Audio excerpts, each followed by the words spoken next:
সহিহ হাদিসে এমন কথা নেই বা কোরআনেও বলা হয়নি যে কোনো পুরুষের যদি একাধিক স্ত্রী থাকে সে অন্য লোকের চাইতে উত্তম একজন পুরুষ হবে।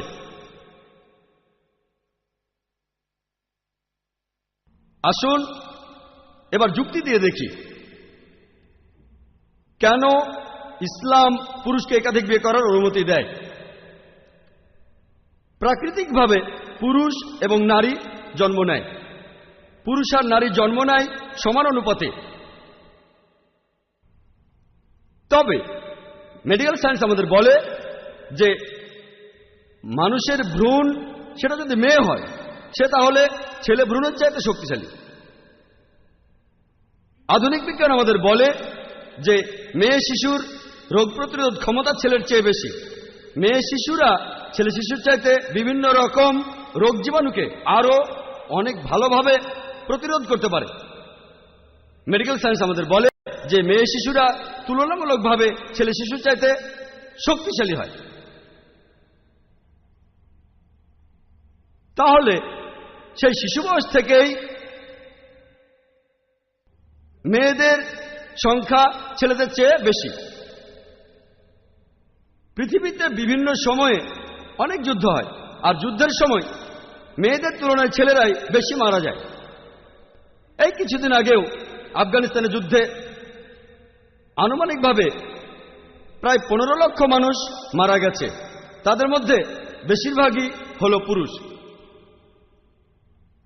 পরিসংখ্যান আমাদের বলে বিভিন্ন জায়গায় দুর্ঘটনা হয়, সেখানেও মেয়েদের চাইতে ছেলেরাই বেশি মারা যায়।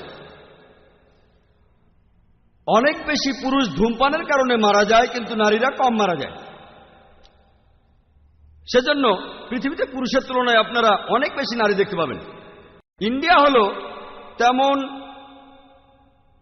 একটা দেশ, এশিয়ায় আরো কিছু দেশ আছে, আর আফ্রিকায় যেখানে মহিলাদের সংখ্যা পুরুষদের সংখ্যার চেয়ে কম।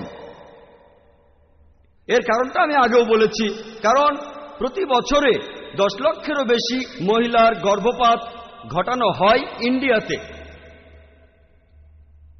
আর নবজাত শিশুকে হত্যা করার কারণে, কন্যা শিশু হত্যা, এই কারণেই এদেশে মহিলাদের সংখ্যা কম পুরুষদের চেয়ে। আমরা যদি এই অশুভ চর্চাটি বন্ধ করি তাহলে এখন থেকে 10-20 বছর পরেই দেখব যে পুরুষদের সংখ্যা নারীদের চেয়ে কম আমাদের দেশে।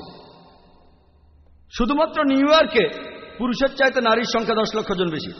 শুধুমাত্র আমেরিকাতে পুরুষের চাইতে নারী 78 লক্ষ জন বেশি। আর এছাড়াও নিউ ইয়র্কে যতজন পুরুষ আছে তার মধ্যে 1/3 তারা হলো সমকামী। তার মানে তারা নারীর প্রতি আগ্রহী নয়। আর পুরো আমেরিকাতে প্রায় 2.5 কোটি সমকামী রয়েছে। শুধুমাত্র ব্রিটেনে পুরুষের চেয়ে নারী 40 লক্ষ জন বেশি। শুধুমাত্র জার্মানিতে পুরুষের চেয়ে নারী 50 লক্ষ জন বেশি। শুধুমাত্র রাশিয়াতে পুরুষের চেয়ে নারী 70 লক্ষ জন বেশি। আর আল্লাহ তাআলাই ভালো জানেন এই পুরো পৃথিবীতে নারীর সংখ্যা পুরুষের সংখ্যার চেয়ে কতজন বেশি আছে। মনে করেন আমার বোন আমেরিকায় বসবাস করে, সেখানে প্রত্যেক পুরুষই বিয়ে করেছে, প্রত্যেক পুরুষ একজন করে মহিলাকে বিয়ে করেছে। তারপরও শুধুমাত্র আমেরিকাতে প্রায় 30 লক্ষ মহিলা থাকবে যারা তাদের জন্য কোনো স্বামী পাবে না। আর ধরেন আমার বোন আমেরিকায় বসবাস করে, সেই দুর্ভাগা মহিলাদের মধ্যে সেও একজন যে তার জন্য কোনো স্বামী পায়নি। আর সামনে তখন যে পথটা খোলা থাকে সেটা হলো সে এমন একজনকে বিয়ে করবে, এমন এক লোককে বিয়ে করবে যার স্ত্রী আছে অথবা হতে পারে জনগণের সম্পত্তি। এছাড়া অন্য কোনো পথ নেই। আর বিশ্বাস করেন এই প্রশ্নটা আমি অনেক অমুসলিমকেই করেছি, আর সবাই প্রথম সুযোগটাই বেছে নিয়েছে। এখন পর্যন্ত কেউ দ্বিতীয় সুযোগটা বেছে নেয়নি। তবে কিছু কিছু স্মার্ট লোক আছে যারা বলবে আমি চাই যে আমার বোন কুমারী থাকবে। বিশ্বাস করেন মেডিকেল সায়েন্স আমাদের বলে যে পুরুষ অথবা নারী তারা সারা জীবন ধরেই ভার্জিন থাকতে পারে না।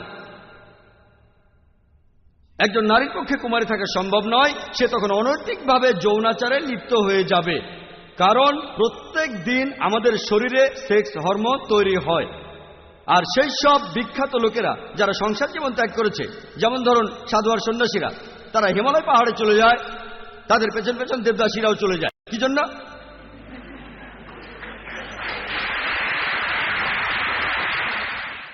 একটা রিপোর্ট অনুযায়ী চার্চ অফ ইংল্যান্ডের বেশিরভাগ প্রিস্ট আর নান, তাদের বেশিরভাগই ব্যভিচার আর সমকামিতায় লিপ্ত থাকে। এখানে অন্য কোনো সুযোগ নেই যেটা করতে পারেন।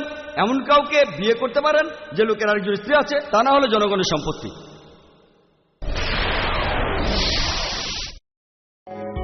বাবা, ইউ আর রিয়েলি গ্রেট। তোমার সিদ্ধান্তই সঠিক। সন্তানকে আইআইইউসি ঢাকা ক্যাম্পাসে ভর্তি করে আমি নিশ্চিত। মাল্টিমিডিয়া পিসি এলিফ্যান্ট রোডের কাটাবন মসজিদ কমপ্লেক্সে অবস্থিত কম্পিউটার বিক্রয়ের একটি অনন্য প্রতিষ্ঠান মাল্টিমিডিয়া পিসি। এখানে কম্পিউটারের যাবতীয় অ্যাক্সেসরিজ পাওয়া যায় এবং কম খরচে অভিজ্ঞ ইঞ্জিনিয়ার দ্বারা কম্পিউটার, প্রিন্টার, মনিটর সার্ভিসিং করা হয়। এছাড়াও দেশি বিদেশি 2000-এরও অধিক ইসলামী সিডি, ভিসিডি থেকে আপনার পছন্দের কপিটি সংগ্রহ করুন। মাল্টিমিডিয়া পিসি কম্পিউটার ও ইসলামী সিডি, ভিসিডি বিক্রয়ের একটি অনন্য প্রতিষ্ঠান। এই প্রশ্নটার ধারাবাহিকতায় আরেকটা প্রশ্ন। এই প্রশ্নটা আমরা চিরকুটে পেয়েছি। যেসব ক্ষেত্রে বহুবিবাহের অনুমতি আছে সেই ক্ষেত্রগুলি কি উল্লেখ করবেন? প্রশ্নটা করেছেন বোন সামিনা। যেসব ক্ষেত্রে বহুবিবাহের অনুমতি আছে সেই ক্ষেত্রগুলি কি উল্লেখ করবেন? বোন, আপনি একটা প্রশ্ন করেছেন যে কোন কোন ক্ষেত্রগুলোতে ইসলাম ধর্ম আমাদের বহুবিবাহের অনুমতি দেয়।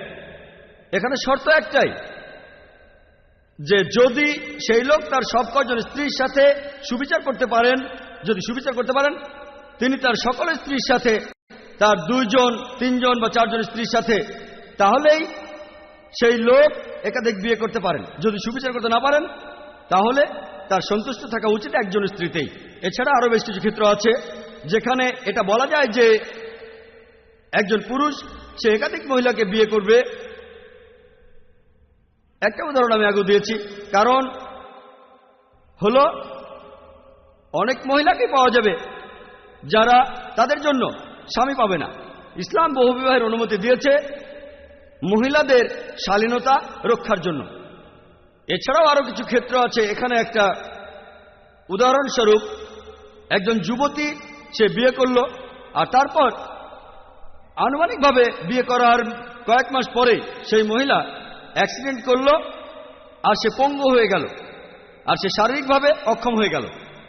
তখন সেই স্বামী যে কাজটা করতে পারে, সে হয় তার আগের পঙ্গু স্ত্রীকে রেখেই আরেকটা বিয়ে করতে পারে, অথবা প্রথম স্ত্রীকে তালাক দিয়ে নতুন করে বিয়ে করতে পারে। এখন আপনাদের বলি, ধরুন আপনার বোন হলেন সেই দুর্ভাগা মহিলা যে পঙ্গু হয়ে গেছে। এখানে কি বলবেন? আপনি কি চাইবেন আপনার ভগ্নিপতি তখন আপনার বোনকে তালাক দিয়ে নতুন করে বিয়ে করুক, নাকি আপনি চাইবেন যে আপনার ভগ্নিপতি প্রথম স্ত্রীকে রেখেই নতুন করে আরেকটা বিয়ে করুক? এমনও ঘটনা ঘটতে পারে কারো স্ত্রী প্রচন্ড রকমের অসুস্থ হয়ে পড়ল, সে এতটাই অসুস্থ হলো যে সন্তানদের দেখাশোনা করতে পারল না, স্বামীরও দেখাশোনা করতে পারল না। এমন পরিস্থিতিতে এটা করাই যৌক্তিক যে সেই মহিলা স্বামীকে শেয়ার করবেন আরেকজন মহিলার সঙ্গে, যে শুধু তার স্বামীর দেখাশোনা করবে না, সেই মহিলাকেও দেখবেন, তার সন্তানদের যত্ন নেবেন। অনেকেই হয়তো বলবে এখানে তো একজন পরিচারিকা রাখতে পারতেন অথবা নার্স সন্তান দেখাশোনার জন্য। আমিও তাতে একমত। আপনি একজন পরিচারিকা রাখতে পারেন যে আপনার স্ত্রী সন্তানদের দেখাশোনা করবে, কিন্তু আপনাকে দেখাশোনা করবে কে? কিছুদিন পরে সেই পরিচারিকা আপনাকে যত্ন নেওয়া শুরু করবে। তাই সবচেয়ে ভালো সমাধান হচ্ছে আপনি প্রথম স্ত্রীকে বর্তমান রেখে আরেকটা বিয়ে করবেন, আর দুজনকেই সমান চোখে দেখবেন। আর অনেক ক্ষেত্র থাকতে পারে, যেমন ধরুন বিয়ে করার অনেক বছর পরেও আপনাদের কোনো সন্তান হচ্ছে না, আর হতে পারে স্বামী স্ত্রী দুজনেই একটা সন্তান আশা করছেন। এ অবস্থায় স্ত্রী অনুমতি দিতে পারে যে তার স্বামী আরেকটা বিয়ে করবে যাতে করে তাদের সন্তান হয়। কিছু মানুষ হয়তো বলবে তাহলে সন্তান দত্তক নেন। ইসলাম সন্তান দত্তক নেওয়ার অনুমতি দেয় না। বেশ কিছু কারণ আছে, এখানে বিস্তারিত বলছি না। আর এখানে যে একমাত্র পথটা খোলা থাকে, সে হয় তার প্রথম স্ত্রীকে তালাক দেবে, তারপর আরেকটা বিয়ে করবে যদি সে সন্তান চান, অথবা প্রথম স্ত্রীকে বর্তমান রেখে আরেকটা বিয়ে করতে পারে, আর দুজনের সাথেই ব্যবহার করবে। এই ক্ষেত্রগুলোতে অনুমতি আছে। এবারের প্রশ্ন বাম দিকের মাইক থেকে। আমার নাম ইলিয়াস, আমি একজন স্টুডেন্ট। আমার প্রশ্নটা হলো একজন মহিলা কি রাষ্ট্রপ্রধান হতে পারেন? একজন মহিলা কি রাষ্ট্রের প্রধান হতে পারেন? ভাই, আপনি প্রশ্ন করেছেন যে কোন মহিলা কি রাষ্ট্রপ্রধান হতে পারেন? পবিত্র কোরআনে আমার জানা মতে এমন কোনো কথা নেই যেটা বলছে যে একজন মহিলা রাষ্ট্রের প্রধান হতে পারবেন না। তবে এমন বেশ কিছু হাদিস আছে। যেমন একটা হাদিস বলছে যে সেই জাতি যাদের নেতা একজন মহিলা, তারা সফল হবে না। কিছু বিশেষজ্ঞ বলেন যে এটা বলা হয়েছিল একটা বিশেষ সময়ের একটা বিশেষ ঘটনাকে উদ্দেশ্য করে, আর সে সময় পারস্য দেশের নেতা ছিল তাদের রানী। অন্য বিশেষজ্ঞরা বলে না, এখানে আসলে সবার কথাই বলা হয়েছে। আসুন দেখি যে ইসলাম ধর্মে একজন মহিলা রাষ্ট্রপ্রধান হতে পারবেন কিনা। যদি একজন মহিলা রাষ্ট্রপ্রধান হন কোন ইসলামিক দেশে, তাকে হয়তো নামাজের সময় ইমামতিও করতে হতে পারে। আর যদি একজন মহিলা জামাতে নামাজ পড়া ইমামতি করেন, আর নামাজে আমরা বিভিন্ন অঙ্গভঙ্গি করি, যেমন কালাম, রুকু, সিজদা, দাঁড়ানো, নতজানু আর উপর হওয়া, যদি পুরুষদের সামনে একজন মহিলা এগুলো করে নামাজের সময়, আমি নিশ্চিত এতে নামাজের অসুবিধা হবে।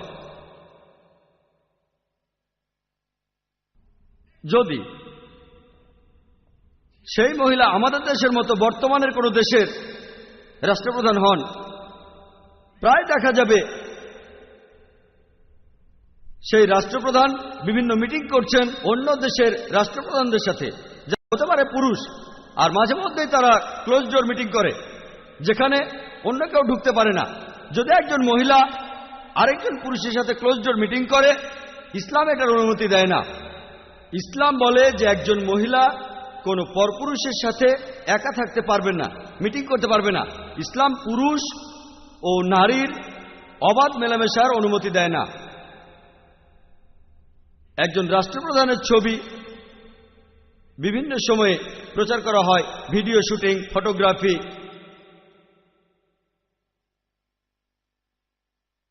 খুব কাছ থেকে ক্যামেরা ধরা হয়, সেখানে অন্য রাষ্ট্রপ্রধানও থাকতে পারে, অন্য পুরুষ লোকও থাকতে পারে। তখন এই মহিলা রাষ্ট্রপ্রধান হতে পারে মার্গারেট থ্যাচার অথবা অন্য যে কেউ। ছবিতে দেখবেন অনেক পুরুষের সঙ্গে তারা হ্যান্ডশেক করছেন। ইসলাম পুরুষ ও নারীর এই ধরনের মেলামেশাকে অনুমতি দেয় না। রাষ্ট্রপ্রধান মাঝে মধ্যেই দেশের সাধারণ মানুষদের সাথে সাক্ষাৎ করেন। যদি মহিলা রাষ্ট্রপ্রধান হন, তাহলে সাধারণ মানুষের সাথে এভাবে সাক্ষাৎ করা তার জন্য কঠিন হয়ে যাবে। আর বিজ্ঞান আমাদের বলে যে মহিলাদের রজস্রাবের সময়কালে তাদের মানসিকতা আর ব্যবহারে বেশ কিছু পরিবর্তন দেখা যায়, কারণ এ সময় তাদের সেক্স হরমোনগুলো বের হয়ে যায়।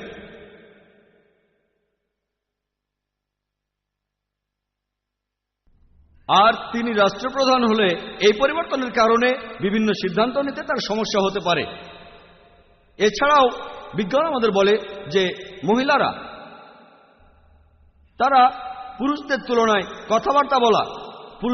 কথাবার্তা বলায় বেশি পারদর্শী। আর পুরুষরা তাদের রয়েছে বিশেষ কিছু মানসিক ক্ষমতা। বিশেষ ক্ষমতা মানে পুরুষরা বেশি কল্পনা করতে পারে যে ভবিষ্যতে কি হবে, ভবিষ্যতের ঘটনাগুলো কল্পনা করতে পারে। আর রাষ্ট্রপ্রধান হলে এই বিশেষ মানসিক ক্ষমতাগুলোর প্রয়োজন রয়েছে। একজন মহিলা সে একজন পুরুষের চাইতে কথাবার্তা বলায় বেশি পারদর্শী, যেটা একজন মায়ের জন্য খুবই প্রয়োজন। একজন মহিলা তিনি অন্তঃসত্ত্বা হয়ে পড়েন, তখন তার কয়েক মাস বিশ্রামের প্রয়োজন হয়। সেই সময় কে সেই রাষ্ট্রে দেখাশোনা করবে? তার সন্তান থাকতে পারে। মা হিসেবে এই দায়িত্বটা খুবই ইম্পর্ট্যান্ট। আর এই কাজটা একজন পুরুষের জন্য সুবিধাজনক, কারণ তিনি একই সাথে সন্তানের বাবা আর রাষ্ট্রপ্রধান হতে পারেন। কিন্তু একজন মহিলার পক্ষে একই সাথে মা আর রাষ্ট্রপ্রধান হওয়াটা সুবিধাজনক নয়। আমিও সেই সব বিশেষজ্ঞদের মতোই বলবো, মহিলাদের কোনো দেশের রাষ্ট্রপ্রধান হওয়া উচিত নয়, কিন্তু তার মানে এই না যে মহিলারা সিদ্ধান্ত গ্রহণে অংশ নিতে পারবেন না। আমি আমার লেকচার আগেও বলেছি, ভোটাধিকার আছে, আইন প্রণয়নের সময় তারা সিদ্ধান্ত নিতে পারে। আর আমরা ইতিহাস থেকে জানতে পারি, উম্মে সালমা রাদিয়াল্লাহু তাআলা আনহা তিনি নবীজিকে সমর্থন আর নির্দেশনা দিয়েছেন যে সময় মুসলিম সম্প্রদায় একত্রিত ছিল না। তিনি তখন নবীজিকে সমর্থন আর নির্দেশনা দিয়েছেন। আর আমরা জানি, যদিও প্রাইম মিনিস্টার অথবা প্রেসিডেন্ট তিনি হন দেশের প্রধান ব্যক্তি, কিন্তু প্রায় দেখা যায় যে পিএ আর সেক্রেটারিরাই বিভিন্ন সময়ে সিদ্ধান্ত নিয়ে থাকেন। তাহলে এভাবে একজন মহিলা দেশের বিভিন্ন বিষয়ে সিদ্ধান্ত নিতে পারেন। আশা করি উত্তরটা পেয়েছেন। এরপরের প্রশ্ন। আমি বিমলা দালাল, অ্যাডভোকেট। আমার প্রশ্নটা হলো, ইসলাম বলে যে নারীর অধিকার সমান, পুরুষের সমান, তাহলে নারীরা কেন পর্দার ভেতর থাকবে? আর এই ধরনের মিটিংয়েও কেন নারীদের জন্য আলাদা বসার জায়গা থাকবে?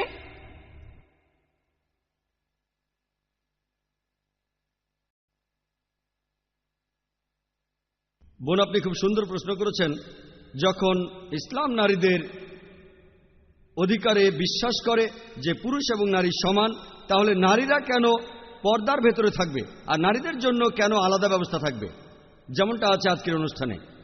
আমি আগেও বলেছি যে ইসলাম পুরুষ ও নারীর অবাধ মেলামেশাকে অনুমতি দেয় না।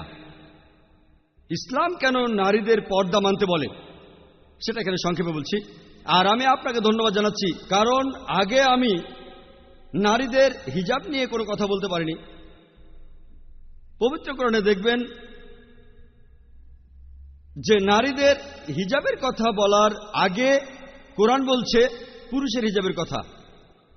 পবিত্র কোরআনে সূরা নূরের 30 নম্বর আয়াতে উল্লেখ করা হয়েছে, বলা হয়েছে, মুমিনগণকে বলো তারা যেন দৃষ্টি সংযত করে এবং লজ্জাস্থানের হেফাজত করে।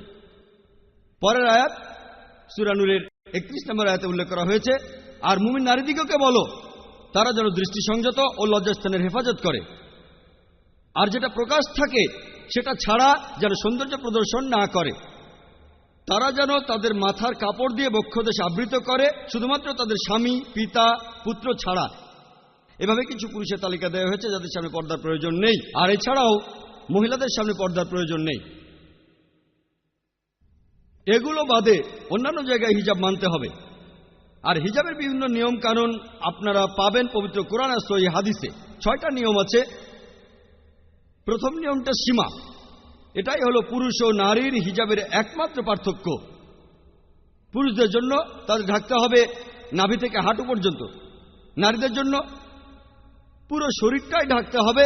যে অংশটুকু এখানে খোলা থাকতে পারে, অনাবৃত থাকতে পারে, তাদের মুখ আর কবজি পর্যন্ত। যদি সে এটাও ঢাকতে চায় ঢেকে রাখতে পারে, তবে এটা আবশ্যিক না যে ঢাকতেই হবে। তাহলে পুরো শরীর ঢাকতে হবে। যে অংশটুকু খোলা থাকতে পারে, অনাবৃত থাকতে পারে, সেটা হলো মুখ আর কবজি, 2 হাতের কবজি। এটাই হলো পুরুষ ও নারীদের মধ্যে হিজাবের একমাত্র পার্থক্য।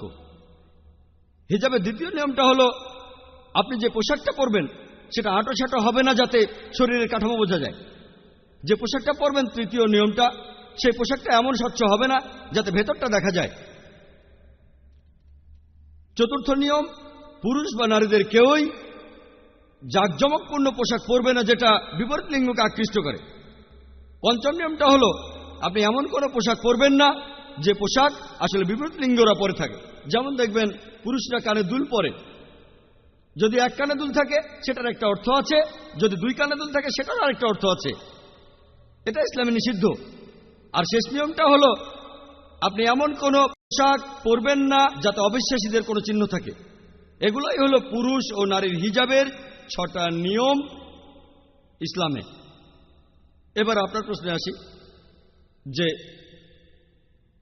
ইসলাম কেন পর্দায় বিশ্বাস করে আর কেন পুরুষ ও নারী আলাদা থাকবে।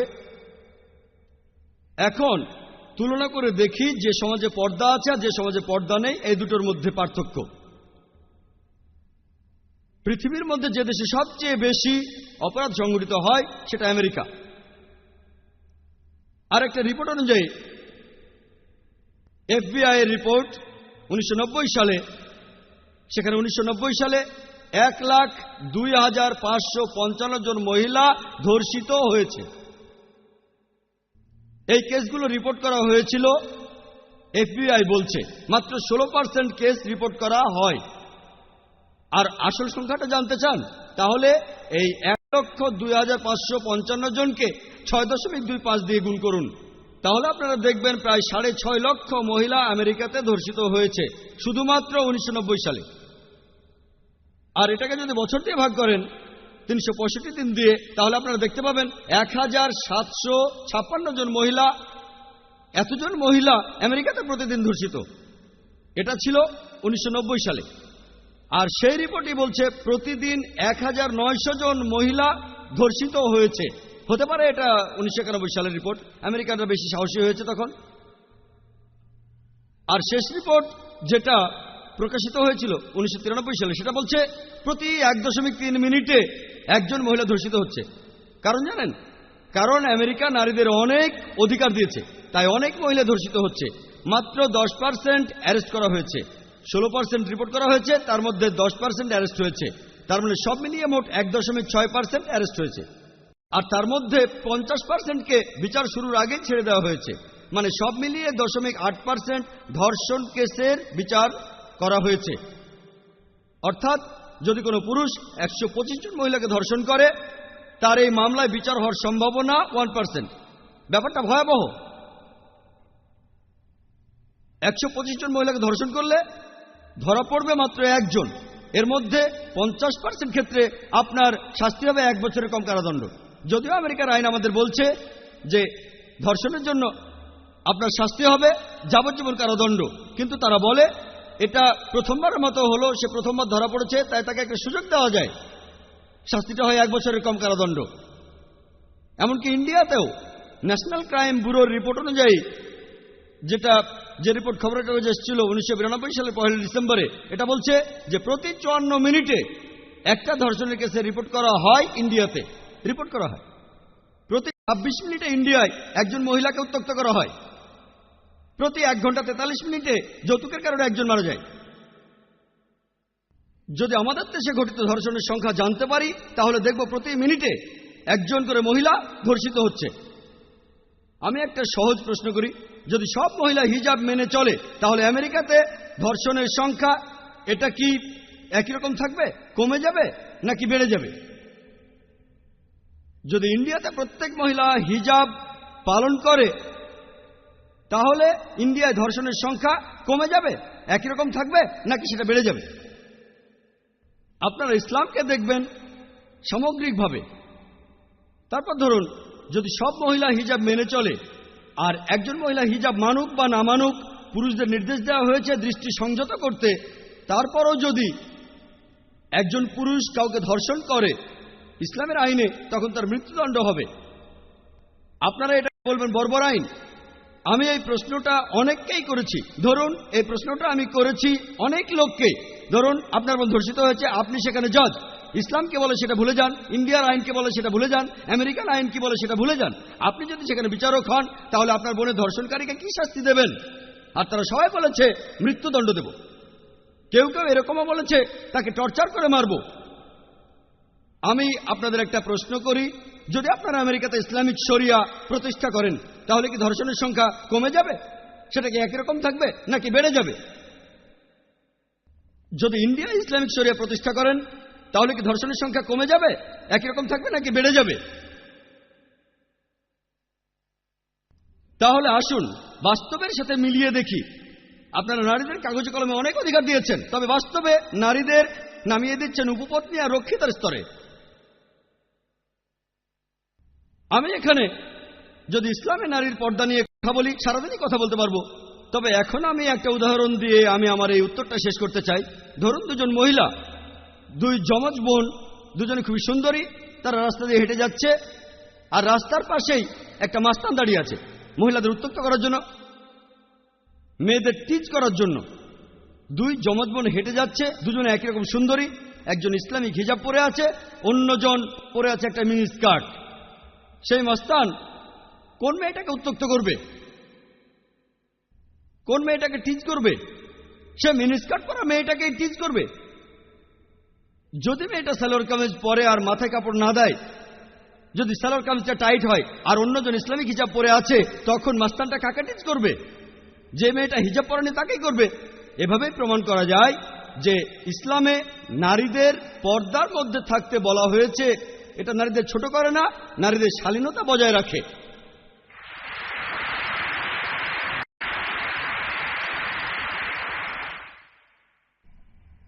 মিসেস অরুণা বুলতের জন্য একটা ঘোষণা আছে। আপনার স্বামী আপনার জন্য গেটের সামনে অপেক্ষা করছেন। মিসেস অরুণা ভুলতে, আপনি দয়া করে অডিটোরিয়ামের বাইরে গিয়ে আপনার স্বামীর সাথে যোগাযোগ করেন। এরপরের প্রশ্ন।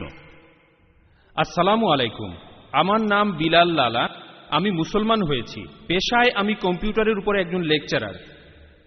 একটা প্রশ্নের উত্তর আমি অনেকদিন ধরেই খুঁজছি, আর প্রশ্নটা হলো, ইসলাম ধর্ম অনুমতি দিয়েছে একজন মুসলিম পুরুষ তার পছন্দ মতো বিয়ে করতে পারে আহলে কিতাবীদের মধ্য থেকে, ইহুদি অথবা খ্রিস্টান। মুসলিম নারীরা কেন পারবে না? এই মুসলিমদের স্ত্রীরা কি মুশরিক নয়?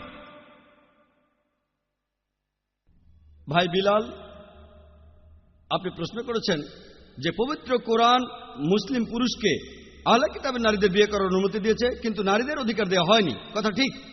পবিত্র কোরআনের সূরা মাইদার ৫ নম্বর আয়াতে উল্লেখ করা হয়েছে যে আজকের এই দিনে তোমাদের জন্য হালাল করা হলো সমস্ত ভালো আর বিশুদ্ধ জিনিস। যাদেরকে কিতাব দেওয়া হয়েছে তাদের খাদ্য তোমাদের জন্য হালাল, এবং তোমাদের খাদ্যদ্রব্য তাদের জন্য বৈধ করা হয়েছে। এবং মুমিন সচ্চরিত্রা নারী ও আহলে কিতাবের সচ্চরিত্রা নারী তোমাদের জন্য বৈধ করা হলো। তোমাদের জন্য বৈধ করা হলো সচ্চরিত্রা আহলে কিতাবের নারী। ইসলাম মুসলিম পুরুষদের অনুমতি দিয়েছে যে তারা আহলে কিতাবের নারীদের বিয়ে করবে। কেন? কারণ যখন একজন খ্রিস্টান অথবা ইহুদি নারী কোনো মুসলিম পুরুষকে বিয়ে করে, সে বিয়ে করার পর তার স্বামীর পরিবারের লোকেরা তারা তার নবীদের নিয়ে কোনো কটু মন্তব্য করবে না। কারণ ইসলাম ধর্মে আমরা খ্রিস্টান আর ইহুদিদের সব নবীকে বিশ্বাস করি। তারা যে নবীদের মেনে চলে আমরাও তাদের মানি। এখানে আমরা সবাই আদমকে মানি, নূহকে মানি, দাউদকে মানি, মুসাকে মানি, ঈসাকে মানি। তারা সবাই শান্তিতে থাকুন। যেহেতু আমরা তাদের সব নবীকেই মানি, সেহেতু সেই আহলে কিতাবের নারীকে আমরা উপহাস করব না। এখন মুসলিম নারীর ব্যাপার। যদি কোনো মুসলিম নারী কোনো খ্রিস্টান বা ইহুদি পরিবারে বিয়ে করে, তারা আমাদের নবীজি মুহাম্মদ সাল্লাল্লাহু আলাইহি সাল্লামকে মানে না, আর সেই নারীকে উপহাস করা হবে। সেজন্য ইসলাম অনুমতি দিয়েছে মুসলিম পুরুষদের যে তারা আহলে কিতাবের নারীকে বিয়ে করতে পারবে, কিন্তু মুসলিম নারী সেটা পারবে না। এবার আপনার প্রশ্নের দ্বিতীয় অংশে আসি, যে এই মুসলিমদের স্ত্রীরা কি মুশরিক নয়? ভাই, আপনি এখানে কোরআনের একটি আয়াতের কথা বলেছেন। পবিত্র কোরআনে সূরা বাকারার 221 নম্বর আয়াতে বলা হয়েছে যে মুশরিক নারীকে ঈমান না আনা পর্যন্ত তোমরা বিয়ে করো না। এমনকি একজন কৃতদাসী যদি মুমিন হয়, সে একজন মুশরিক নারীর চেয়ে উত্তম যদি সে তোমাদের মুগ্ধ করে। অর্থাৎ এমনকি ইংল্যান্ডের যে রানী, ধরেন তিনি সবচেয়ে ধনী মহিলা, ধরেন তিনি পৃথিবীর সবচেয়ে সুন্দরী মহিলা, তারপরও একজন ঝাড়দান্নি, একজন কৃতদাসী যে মুমিন নারী, সে পৃথিবীর সবচেয়ে সুন্দরী মুশরিক মহিলার চেয়ে উত্তম অবশ্যই। এই আয়াত আরো বলছে তোমাদের মেয়েদের বিয়ে দিও না মুশরিক কোন পুরুষের সাথে ঈমান না আনা পর্যন্ত। আর একজন মুমিন কৃতদাসও সে একজন মুশরিক পুরুষের চেয়ে উত্তম যদি সে তোমাদের মুগ্ধ করে। পবিত্র কোরআনে আরেকটা আয়াত আমাদের বলছে, সূরা মাইদার 72 নম্বর আয়াতে উল্লেখ করা হয়েছে, বলা হয়েছে লাকাদ কাফারাল্লাযিনা ক্বালু ইন্নাল্লাহা মাসীহু ইবনে মারইয়ামা। তারা ধর্মের অবমাননা করছে, তারা তো কুফরি করছে যারা এমনটা বলে যে যিশু হলেন মসিহ, মরিয়মের পুত্র। যারা এমন বলে আল্লাহ মরিয়মের পুত্র মসিহ। লাকাদ কাফারাল্লাযিনা ক্বালু ইন্নাল্লাহু মাসীহু ইবনে মারইয়ামা ওয়া কালাল মাসিহ। অথচ মসিহ বলেছেন ইয়া বনী ইসরাইল, হে বনী ইসরাইল, আবুদুল্লাহ, আল্লাহর ইবাদত করো, রাব্বি ওয়া রাব্বুকুম, আমার প্রভুই তোমাদের প্রভু। ইন্নামান শিরক বিল্লাহ, যদি আল্লাহর সাথে কাউকে কেউ শরীক করে থাকে, ফাকাদ হারামাল্লাহু আলাইহি জান্নাহ, আল্লাহ তাদের জন্য জান্নাত হারাম করবেন। ওয়া মা ওয়া হুন্নার ওয়া মা ইয়াযালিমিনা মিন আনসার, তাদের জন্য, জালিমদের জন্য কোনো সাহায্যকারী নেই, তাদের আবাসস্থল হবে জাহান্নাম। এই আয়াত থেকে আমরা বুঝতে পারি যে সব লোকেরা বলে আল্লাহ হলেন মসিহ, যারা এমন কথা বলে যে ঈসা আলাইহিস সালাম হলেন ঈশ্বর, তারা কুফরি করছে। আর অন্য একটা আয়াত বলছে তোমরা বিয়ে করতে পারবে এই কাফিরদের। আপনারা হয়তো ভাববেন যে কোরআন পরস্পর বিরোধী কথা বলছে, কিন্তু আমি আগেই বলেছি কোরআনকে দেখতে হবে সামগ্রিকভাবে। পবিত্র কোরআনে সূরা ইমরানের 110 নম্বর আয়াতে উল্লেখ করা হয়েছে, কুনতুম খায়রা উম্মাতিন উখরিজাত লিন-নাস, তোমরা শ্রেষ্ঠ উম্মত মানব জাতির জন্য এসেছো, তা'মুরুনা বিল মা'রুফি ওয়া তা'নাউনা আনিল মুনকার, মানব জাতির জন্য এসেছো, তোমরা সৎ কাজের নির্দেশ দাও, অসৎ কাজে নিষেধ করো। তারপর কুনতুম খায়রা উম্মাতিন উখরিজাত লিন-নাস তা'মুরুনা বিল মা'রুফি ওয়া তা'নাউনা আনিল মুনকার ওয়া তু'মিনুনা বিল্লাহ, আল্লাহকে বিশ্বাস করো। ওয়াল আমানা আহলুল কিতাবি লা কানা খায়রাল লাহুম, কিতাবীরা যদি ঈমান আনতো তাহলে তাদের জন্যই ভালো হতো। মিনহুমুল মুমিনুনা ওয়া আকসারুহুম ফাসিকুন, তাদের মধ্যে কিছু সংখ্যক মুমিন লোক আছে। আহলে কিতাবের মধ্যে কিছু মানুষ আছে যারা মুমিন, তবে তাদের অধিকাংশই সত্যকে ত্যাগ করেছে। তাহলে কোরআন বলছে আপনারা বিয়ে করবেন আহলে কিতাবের সেই নারীকে যে আসলে মুমিন, যে বিশ্বাসী, যে এটা মানে না যে ঈসা আলাইহিস সালাম তিনি ঈশ্বর বা ঈশ্বরের পুত্র, বরং এটা মানে যে ঈসা আলাইহিস সালাম তিনি আল্লাহর প্রেরিত রাসূল এবং তারা এক আল্লাহর ইবাদত করে। আশা করি উত্তরটা পেয়েছেন।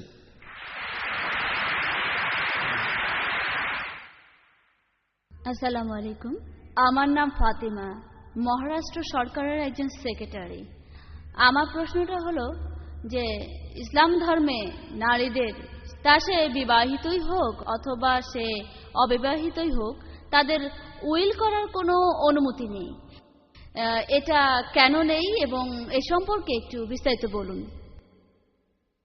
বোন, আপনি প্রশ্ন করলেন যে ইসলাম ধর্মে কেন একজন নারী, হোক সে বিবাহিত বা অবিবাহিত, তার উইল করার কোনো অনুমতি নেই। এ কথাটা পুরোপুরি ভুল। আর আমি আমার লেকচারও বলেছি ইসলাম নারীদের অর্থনৈতিক অধিকার দিয়েছে পশ্চিমাদের চাইতে 1300 বছর আগে। আর আমি পরিষ্কারভাবে বলতে চাই, যে কোনো প্রাপ্তবয়স্ক নারী, অবশ্য সেই নারী অপ্রাপ্তবয়স্ক হলে উইল করতে পারবে না, সেই নারীর উইল করার কোনো অধিকার থাকবে না, কারণ সে সাবালিকা নয়। যে কোনো প্রাপ্তবয়স্ক নারী, এখানে সে হোক অবিবাহিত বা বিবাহিত, তার অধিকার আছে সম্পদের মালিক হওয়ার বা সেটা দান করে দেওয়ার। কারো পরামর্শ দরকার নেই। যদি সে চায় সে কারো পরামর্শ নিতে পারে, না চাইলে নাও নিতে পারে। এছাড়াও তার উইল করার অধিকার আছে। ইসলাম নারীকে এই অধিকারটাও দিয়েছে। আশা করি উত্তরটা পেয়েছেন।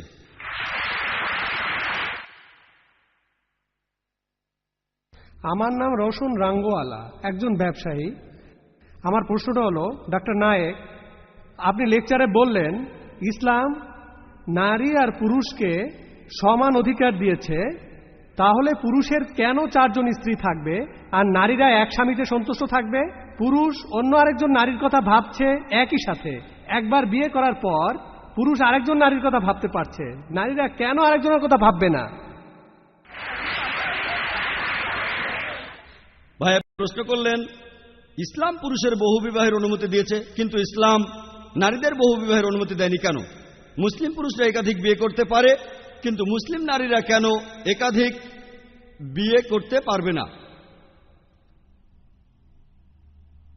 প্রথমত আমাদের বুঝতে হবে যে পুরুষের যৌন ক্ষমতা নারীদের তুলনায় বেশি। 2 নম্বর পয়েন্ট, বায়োলজিক্যালি একজন পুরুষ স্বামী হিসেবে দায়িত্ব পালন করতে পারবে, যদিও বা সেই পুরুষের একাধিক স্ত্রী থাকে। কিন্তু কোন মহিলা যদি তার একাধিক স্বামী থাকে, সেই মহিলা একজন স্ত্রী হিসেবে তার দায়িত্বগুলো ঠিকমতো পালন করতে পারবে না। মেডিকেল সায়েন্স আমাদের বলে যে মহিলারা রজস্রাবের সময় হলে তাদের মানসিকতা এবং ব্যবহারে পরিবর্তন আসে, তখন তার মানসিক অবস্থা ভালো থাকে না। আর সেজন্য বেশিরভাগ দাম্পত্য কলহ হয় মহিলাদের রজস্রাবের সময়কালে। ক্রিমিনাল রেকর্ডের উপর একটা রিপোর্ট অনুযায়ী আমেরিকার মহিলাদের বেশিরভাগই অপরাধমূলক কাজগুলো করেছে তাদের রজস্রাবের সময়টাতে। সেজন্য একজন মহিলা, যদি সেই মহিলার একাধিক স্বামী থাকে, এখানে অ্যাডজাস্ট করে চলাটা তার জন্য কঠিন হয়ে যাবে। মেডিকেল সায়েন্স এছাড়াও আমাদের বলে, যদি কোনো মহিলা যদি তার একাধিক স্বামী থাকে, এক্ষেত্রে সম্ভাবনা থাকে যে সেই মহিলা যৌন সংক্রামক রোগে আক্রান্ত হবে। অন্যান্য রোগও হতে পারে, আর এই যৌন রোগগুলো স্বামীদেরও হতে পারে, কিন্তু কোনো পুরুষের একাধিক স্ত্রী থাকলে এমনটা হওয়ার সম্ভাবনা নেই। আর ধরুন একজন পুরুষ যার একাধিক স্ত্রী আছে, যদি একাধিক বিয়ে করে আর তাদের সন্তান জন্ম নেয়, সেক্ষেত্রে বাবা এবং মা দুজনকেই শনাক্ত করা সম্ভব। বাবা মা দুজনকে আলাদা আলাদাভাবে শনাক্ত করা সম্ভব। কিন্তু যদি এমন হয় যে কোনো মহিলার একাধিক স্বামী রয়েছে, এখানে শুধু মাকে শনাক্ত করা যাবে, বাবাকে করতে পারবেন না। ইসলাম বাবা এবং মাকে শনাক্ত করার উপর অনেক বেশি গুরুত্ব দিয়েছে। আর মনোবিজ্ঞানীরা বলেন, যদি সন্তান বাবা মাকে শনাক্ত করতে না পারে তাহলে সে মানসিকভাবে অসুস্থ হয়। আর সেজন্যই কোনো পতিতার ছেলেমেয়েরা শৈশবে খুব খারাপ অবস্থায় থাকে। আর যদি সেই সন্তান কোন স্কুলে ভর্তি হওয়ার জন্য যায়, যদি জিজ্ঞাসা করা হয় যে তোমার বাবার নাম কি, সেক্ষেত্রে দুটো নাম বলতে হবে। আপনারাও জানেন তাকে কি বলা হয়। এরকম অনেক কারণেই বহুবিবাহের অনুমতি নাই মেয়েদের। এখন যদি যুক্তি দেন যে আমি বলেছি কেন ইসলাম ধর্মে পুরুষের বহুবিবাহের অনুমতি দিয়েছে। এখন ধরুন যদি কোনো দম্পতির সন্তান ধারণ ক্ষমতা না থাকে, পুরুষ সেক্ষেত্রে একাধিক নারীকে বিয়ে করতে পারে। এখন ধরুন এক্ষেত্রে পুরুষটাই বন্ধা, সেক্ষেত্রে সেই মহিলা কি একাধিক পুরুষকে বিয়ে করতে পারবে না? কারণ কোনো ডাক্তারই গ্যারান্টি দিতে পারবে না যে সেই পুরুষ 100% বন্ধা। এমনকি যদি ভ্যাসেকটমিও করায়, যদি নেসব্যান্ডিও করায়, কোনো ডাক্তারই গ্যারান্টি দিতে পারবে না সেই পুরুষ বাবা হতে পারবে না। তাই এক্ষেত্রেও সেই সন্তানের বাবাকে শনাক্ত করা যাবে না। আরেকটা ক্ষেত্রে ধরুন স্বামী কোনো অ্যাক্সিডেন্ট করলো অথবা শারীরিকভাবে খুবই অসুস্থ হয়ে পড়ল, এক্ষেত্রে সেই স্ত্রী কি আরেকটা বিয়ে করতে পারবে? আসুন দেখি, ধরুন সেই স্বামী যদি কোনো অ্যাক্সিডেন্ট করে অথবা অসুস্থ হয়ে পড়ে, সে তার দায়িত্বগুলো ভালোভাবে পালন করতে পারবে না। প্রথমত টাকা পয়সার ব্যাপার, সে খরচ বহন করতে পারবে না স্ত্রী সন্তানদের। আর দ্বিতীয়ত সে স্ত্রীকে তৃপ্ত করতে পারবে না। প্রথম ব্যাপারটায় সে স্ত্রী সন্তানদের খরচ বহন করতে পারবে না। ইসলামে এর সমাধান আছে। ইসলামে এইসব মানুষের জন্য জাকাতের ব্যবস্থা আছে। যে লোকগুলো তাদের খরচ বহন করতে পারবে না তারা জাকাত নেবে। আর দ্বিতীয় ব্যাপারটা, মেডিকেল সায়েন্স আমাদের বলে একজন মহিলা তুলনামূলকভাবে একজন পুরুষের চাইতে অনেক কমই সন্তুষ্ট থাকতে পারে। তারপরও যদি সেই মহিলা এরপরও যদি তৃপ্ত না হয়, সেই মহিলা সেক্ষেত্রে কুলা নিতে পারে স্বামীর কাছ থেকে, তারপর আরেকজনকে বিয়ে করবে। এখানে সেই মহিলার জন্য কুলা নেওয়াটাই সবচেয়ে ভালো, কারণ যখন সেই মহিলা ডিভোর্স নিচ্ছে তখন সে সুস্থ। কিন্তু অন্য ক্ষেত্রে যদি সেই মহিলা পঙ্গু বা অসুস্থ হয়, যদি তাকে ডিভোর্স দেওয়া হয়, কে তাকে বিয়ে করবে? আশা করি উত্তরটা পেয়েছেন। আমার নাম শাইলা হাকিম। আমি কয়েকটা প্রশ্ন করব। তার প্রথমটা হলো, আজকের আলোচনার বিষয় ইসলাম ধর্মে নারীর অধিকার। সেখানে তো নারীরাই বেশি প্রশ্ন করবে। যদি বিষয়টা হতো ইসলামে পুরুষের দায়িত্ব ও কর্তব্য, তাহলে আরো ভালো হতো। আমার প্রশ্নটা হলো, আপনি আপনার লেকচারে বললেন, খুবই সুন্দরভাবে বললেন, যে একজন মহিলা না বলতে পারে যদি সে একজন বিশেষ লোককে বিয়ে করতে না চায়। তবে আপনার লেকচারে আপনি নিজেই বলেছেন যে নারীরা অর্থনৈতিকভাবে স্বনির্ভর হতে পারে না, এই কারণে যে সে উপার্জন করে না। আর এই লোকগুলি কি মেয়েটা না বলার পরেও মেয়েটার দেখাশোনা করবে ভালোভাবে? মহিলারা সবসময়ই পুরুষের দয়ার উপর নির্ভর করে এ ধরনের ঘটনার পরে। আমি আপনার কাছে এটার উত্তর চাই। এক্সকিউজ মি, আপনি দয়া করে আপনার প্রশ্নটা 2 বা 3 সেন্টেন্সে বলতে পারেন। আপনি আসলে কোন উত্তরটা চাচ্ছেন? আমি এখানে উপস্থিত সব শ্রোতাদেরই অনুরোধ করব অল্প কথায় আপনাদের প্রশ্নটা করবেন। সামাজিক পটভূমিটা আপনাদের মতো ডক্টর জাকিরও কিছুটা জানেন। আপনার প্রশ্নটা অল্প কথায় বলেন। আমার প্রশ্নটা হলো, আপনি বললেন যে কোনো মহিলা কাউকে বিয়ে করতে না চাইলে সেখানে না বলতে পারে, তবে পুরুষরা তাকে খাওয়াচ্ছে, তার যত্ন নিচ্ছে, মেয়েটা তাদের উপর নির্ভরশীল। মেয়েটা না বলার পরেও কি সেখানে নিরাপদ থাকতে পারবে? বোন, আপনি প্রশ্ন করলেন যে আমি আমার লেকচারও বলেছি যে একজন নারী বিয়ে করতে না চাইলে না বলতে পারে, কিন্তু এভাবে না বলে দেওয়ার পরেও সে মহিলা কি নিরাপদে থাকবে? আপনি মনে হয় আমার লেকচারটা মনোযোগ দিয়ে শোনেননি। আমি আমার লেকচারে বলেছি যে পরিবারে উপার্জনের দায়িত্ব থাকে পুরুষদের উপর, বিয়ের আগে দায়িত্ব থাকে তার বাবা অথবা ভাইয়ের সেই মহিলার থাকা, খাওয়া ইত্যাদি খরচ বহন করার, আর বিয়ের পর দায়িত্ব থাকে স্বামী অথবা সন্তানের সেই মহিলার খরচ বহন করার।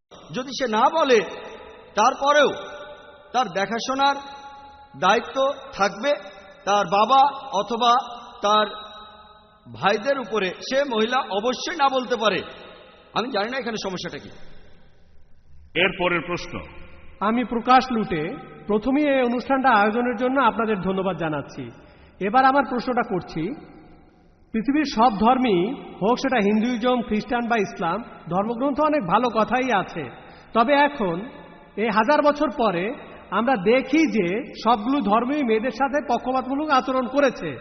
পৃথিবীর কোনো ধর্মই এর ব্যতিক্রম নয়। এখন আমার প্রশ্নটা হলো, ধর্মগ্রন্থে যেটাই লেখা আছে, হোক সেটা বাইবেল, কোরআন, গীতা বা অন্য যা কিছু, গ্রন্থের কথাই বেশি ইম্পর্টেন্ট নাকি সমাজের রীতিনীতি সেগুলি আরো বেশি ইম্পর্টেন্ট? যদি রীতিনীতি বেশি ইম্পর্টেন্ট হয় তাহলে আমরা আর এটা দেখব না যে এই পবিত্র গ্রন্থগুলোতে কি লেখা আছে, হোক সেটা কোরআন, গীতা বা যে কোনো কিছু। তাহলে এখন আমার প্রশ্নটা হলো, এই রীতিনীতির ব্যাপারে কি করা যায়? শুধু ধর্মগ্রন্থের কথা বলবো না, সেখানে কি লেখা আছে, এক্ষেত্রে আমরা কি করতে পারি? ভাই, আপনি খুব সুন্দর প্রশ্ন করেছেন। আপনি বললেন যে সব ধর্মগ্রন্থই অনেক ভালো ভালো কথা বলে, তবে আমরা এখানে দেখব যে সমাজের রীতিনীতিগুলো কি। রীতিনীতিগুলোকে বেশি গুরুত্ব দেবো ধর্মগ্রন্থের উপরে না, আমিও তার সাথে একমত। আমরা এখানে যেটা করছি, আর আমার লেকচারও আমি বলেছি যে অনেক মুসলিম সমাজই এখন কোরআন ও সুন্নাহ থেকে দূরে সরে গেছে। আমরা এখানে যেটা করছি, আমরা মানুষকে আনতে চাইছি কোরআন ও সুন্নাহর কাছে। প্রথম প্রশ্নে বললেন যে সব ধর্মগ্রন্থেই ভালো ভালো কথা থাকে, তাই ধর্মগ্রন্থে যেটা লেখা আছে সেটা আসলে ইম্পর্টেন্ট না। এ ব্যাপারে আমি একমত নই। আমি একটা লেকচার দিয়েছিলাম ইসলাম ও অন্যান্য ধর্মে নারীর অবস্থান নিয়ে।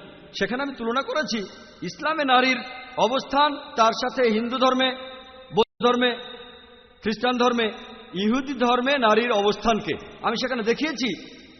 আপনি দেখার পরে বুঝতে পারবেন, যদি আমার সেই লেকচারটা দেখেন, যদি লেকচারটা দেখেন আপনি নিজেই বলতে পারবেন কোন ধর্ম সর্বাধিক অধিকার দিয়েছে।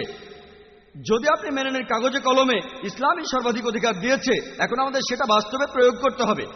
অনেক মুসলিমকেই দেখবেন কিছু কিছু নিয়ম মানছে আর কিছু কিছু নিয়ম মেনে চলছে না। যেমন ধরুন ইসলামিক আইন, অপরাধীর শাস্তি আর নাগরিক অধিকারের ব্যাপারে সৌদি সরকার নিয়ম মেনে চলছে, আলহামদুলিল্লাহ। তবে এমনকি তারাও অনেক ক্ষেত্রে কোরআন থেকে দূরে সরে যাচ্ছে। আমাদের যেটা করতে হবে, আমরা এখানে সৌদি সরকারের দৃষ্টান্তকে অনুসরণ করতে পারি। বিভিন্ন অপরাধের শাস্তি তারা যেভাবে দেয়, আর যদি সেটা ভালো হয় পুরো পৃথিবীতে প্রয়োগ করা, তারপর অন্যান্য সমাজকেও দেখব সেখানে ইসলামিক বিভিন্ন আইন চালু, যদি সেটা ভালো হয় পুরো পৃথিবীতেই প্রয়োগ করব। আমরা আজ যে কারণে এখানে এসেছি, আপনারা যাতে বুঝতে পারেন এই আইন সবচেয়ে সেরা আইন। যদি এটা বাস্তব প্রয়োগ করতে না পারি তাহলে দোষ আমাদের ধর্মের নয়। সেজন্য আজ আপনাদের ডেকেছি যাতে করে আপনারা ঠিকভাবে কোরআন ও হাদিসকে বুঝতে পারেন, কাজেও প্রয়োগ করতে পারেন, যাতে করে ঠিকভাবে কোরআন ও হাদিসকে বুঝতে পারেন, কাজেও প্রয়োগ করতে পারেন। আশা করি উত্তরটা পেয়েছেন। এবারের প্রশ্নটা মহিলাদের মধ্য থেকে। আসসালামু আলাইকুম, আমি সাইমা কাজী। আমার প্রশ্নটা হলো, ইসলামে কোনো মহিলা নবী নেই কেন?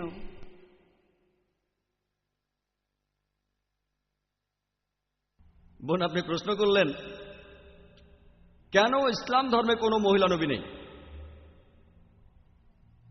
যদি নবী বলতে বুঝিয়ে থাকেন যে ব্যক্তির কাছে ওহী নাজিল হয় আর যিনি অন্যান্যদের নেতা হিসেবে কাজ করেন, তাহলে একথা আমি নিশ্চিতভাবে বলতে পারি যে ইসলাম ধর্মে কোনো মহিলা নবী নেই।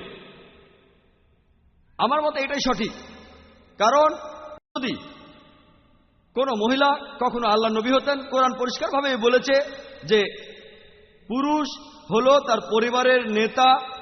তাহলে পরিবারের নেতায় যখন পুরুষ, তাহলে একজন নারী কিভাবে সমাজের সব মানুষকে নেতৃত্ব দেবে? এবারে দ্বিতীয় অংশে আসি।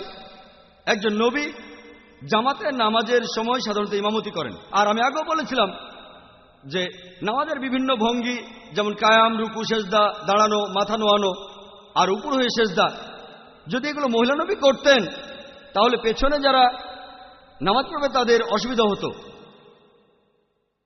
আর এছাড়াও দেখবেন যে নবীজি সাধারণ মানুষের সাথে প্রায় প্রতিদিনই দেখা করতেন। কোন মহিলা নবী থাকলে ইসলাম পুরুষ ও নারীর অবাধ মেলামেশার অনুমতি দেয় না। যদি কোনো মহিলা নবী হতেন আর তিনি অন্তঃসত্ত্বা হন, সে সময় তিনি বেশ কয়েক মাসের জন্য তার দায়িত্বগুলো পালন করতে পারবেন না। যদি তার সন্তান থাকে তাহলে তার জন্য একই সাথে নবী ও মায়ের দায়িত্ব পালন করা কঠিন হয়ে যাবে। একজন পুরুষই ভালোভাবে নবীর দায়িত্ব পালন করতে পারবেন। একজন বাবাও একজন মহিলার তুলনায়, অর্থাৎ একজন মায়ের তুলনায় ভালোভাবে কাজ করতে পারবেন। কিন্তু যদি বলেন নবী হলেন সেই ব্যক্তি যিনি মনোনীত, যিনি বিশুদ্ধ আর পবিত্র, তাহলে অনেক উদাহরণ আছে। এ ব্যাপারে এখন যার কথা বলতে পারি তিনি বিবি মরিয়ম রাদিয়াল্লাহু তাআলা আনহা। পবিত্র কোরআনে সূরা ইমরানের 42 নম্বর আয়াতে উল্লেখ করা হয়েছে, ওয়াইজ কালাতিল মালাইকাতে ইয়া মারিয়ামু, যখন ফেরেশতারা বলেছিল হে মরিয়ম, ইন্নাল্লাহ আস্তাফাকি ওয়া তাহারাকি ওয়াস্তাফাকি আলা নিসাইল আলামিন, যে আল্লাহ তোমাকে মনোনীত ও পবিত্র করেছেন এবং পৃথিবীর নারীদের মধ্যে তোমাকে মনোনীত করেছেন। যদি আপনি বলেন নবী মানে সেই ব্যক্তি যিনি মনোনীত, যিনি বিশুদ্ধ, তাহলে আমরা এখানে উদাহরণ হিসেবে পাচ্ছি বিবি মরিয়ম রাদিয়াল্লাহু তাআলা আনহা, যিনি ছিলেন ঈসা আলাইহিস সালামের মা। আরো অনেক উদাহরণ আছে। পবিত্র কোরআনে সূরা তাহরিমের 11 নম্বর আয়াতে উল্লেখ করা হয়েছে, বলা হয়েছে যে আল্লাহ যেটা মুমিনদের জন্য দিচ্ছেন সেটা ফিরাউনের পত্নীর দৃষ্টান্ত। বিবি আসিয়া রাদিয়াল্লাহু তাআলা আনহা, তিনি আল্লাহ তাআলার কাছে প্রার্থনা করেছিলেন, আমার জন্য তোমার কাছে জান্নাতে একটি গৃহ নির্মাণ করো আর আমাকে ফিরাউন ও তার দুষ্কৃতি হতে উদ্ধার করো। চিন্তা করেন, তিনি ছিলেন সে সময়ের সবচেয়ে শক্তিশালী ফারাওয়ের স্ত্রী। তিনি সব রকম বিলাস বেশনের বদলে আল্লাহ সুবহানাহু ওয়া তাআলার কাছে চেয়েছিলেন বেহেশতের মধ্যে একটি ঘর। ইসলাম ধর্মে এমন 4 জন মহিলা নবী আছেন। একজন বিবি মরিয়ম, একজন বিবি আসিয়া, আল্লাহ তাদের শান্তিতে রাখুন। এছাড়াও অন্য নবীরা হলেন বিবি ফাতিমা ও বিবি খাদিজা, আল্লাহ তাদেরকেও শান্তিতে রাখুন। আশা করি উত্তরটা পেয়েছেন। এখানে কিছু দর্শক শ্রোতা আছেন যারা মাইকের সামনে এসে প্রশ্ন করতে চান না, তাদের জন্য চিরকুটের ব্যবস্থা রয়েছে। মাইকে আর 3টা প্রশ্নের পরে আমরা চিরকুট থেকেও বিভিন্ন প্রশ্ন করব। এবারে পরের প্রশ্ন। আমার নাম সমীর, আমি একজন স্টুডেন্ট। আমি যে প্রশ্নটা করব, আপনি বললেন যে ইসলামে পুরুষদের বিয়ে করার একটা সর্বোচ্চ সীমা রয়েছে, কিন্তু নবী মুহাম্মদের কেন 11 জন স্ত্রী ছিল? এভাবে কি বলা যায় যে তার যৌন আকাঙ্ক্ষা বেশি ছিল? ভাই, আপনি প্রশ্ন করলেন যে ইসলামে পুরুষদের বিয়ে করার সর্বোচ্চ সীমা যখন 4টা, তখন নবীজির কেন 11 জন স্ত্রী ছিল? আমি আপনার সাথে একমত যে পবিত্র কোরআনে সূরা নিসার 3 নম্বর আয়াতে উল্লেখ করা হয়েছে যে তোমরা সর্বোচ্চ 4 জন স্ত্রীকে বিয়ে করতে পারবে। কিন্তু আরেকটা আয়াতে আছে সূরা আহজাবের 52 নম্বর আয়াতে উল্লেখ করা হয়েছে, এরপরে তোমার জন্য কোনো নারী বৈধ নয় এবং তোমার স্ত্রীদের পরিবর্তে অন্য স্ত্রী গ্রহণও বৈধ নয় যদি তাদের সৌন্দর্য তোমাকে মুগ্ধ করে। তোমার দাসীদের ব্যাপারে এটা প্রযোজ্য নয়। পবিত্র কোরআনে এই আয়াত সূরা আহজাবের 52 নম্বর আয়াতে একথা উল্লেখ করা হয়েছে, যেখানে নবীজিকে অনুমতি দেওয়া হয়েছে যে তিনি তার সব স্ত্রীকে রাখবেন, কিন্তু একই সাথে তিনি অন্য কাউকে বিয়ে করতে পারবেন না। যদি ভালো করে দেখেন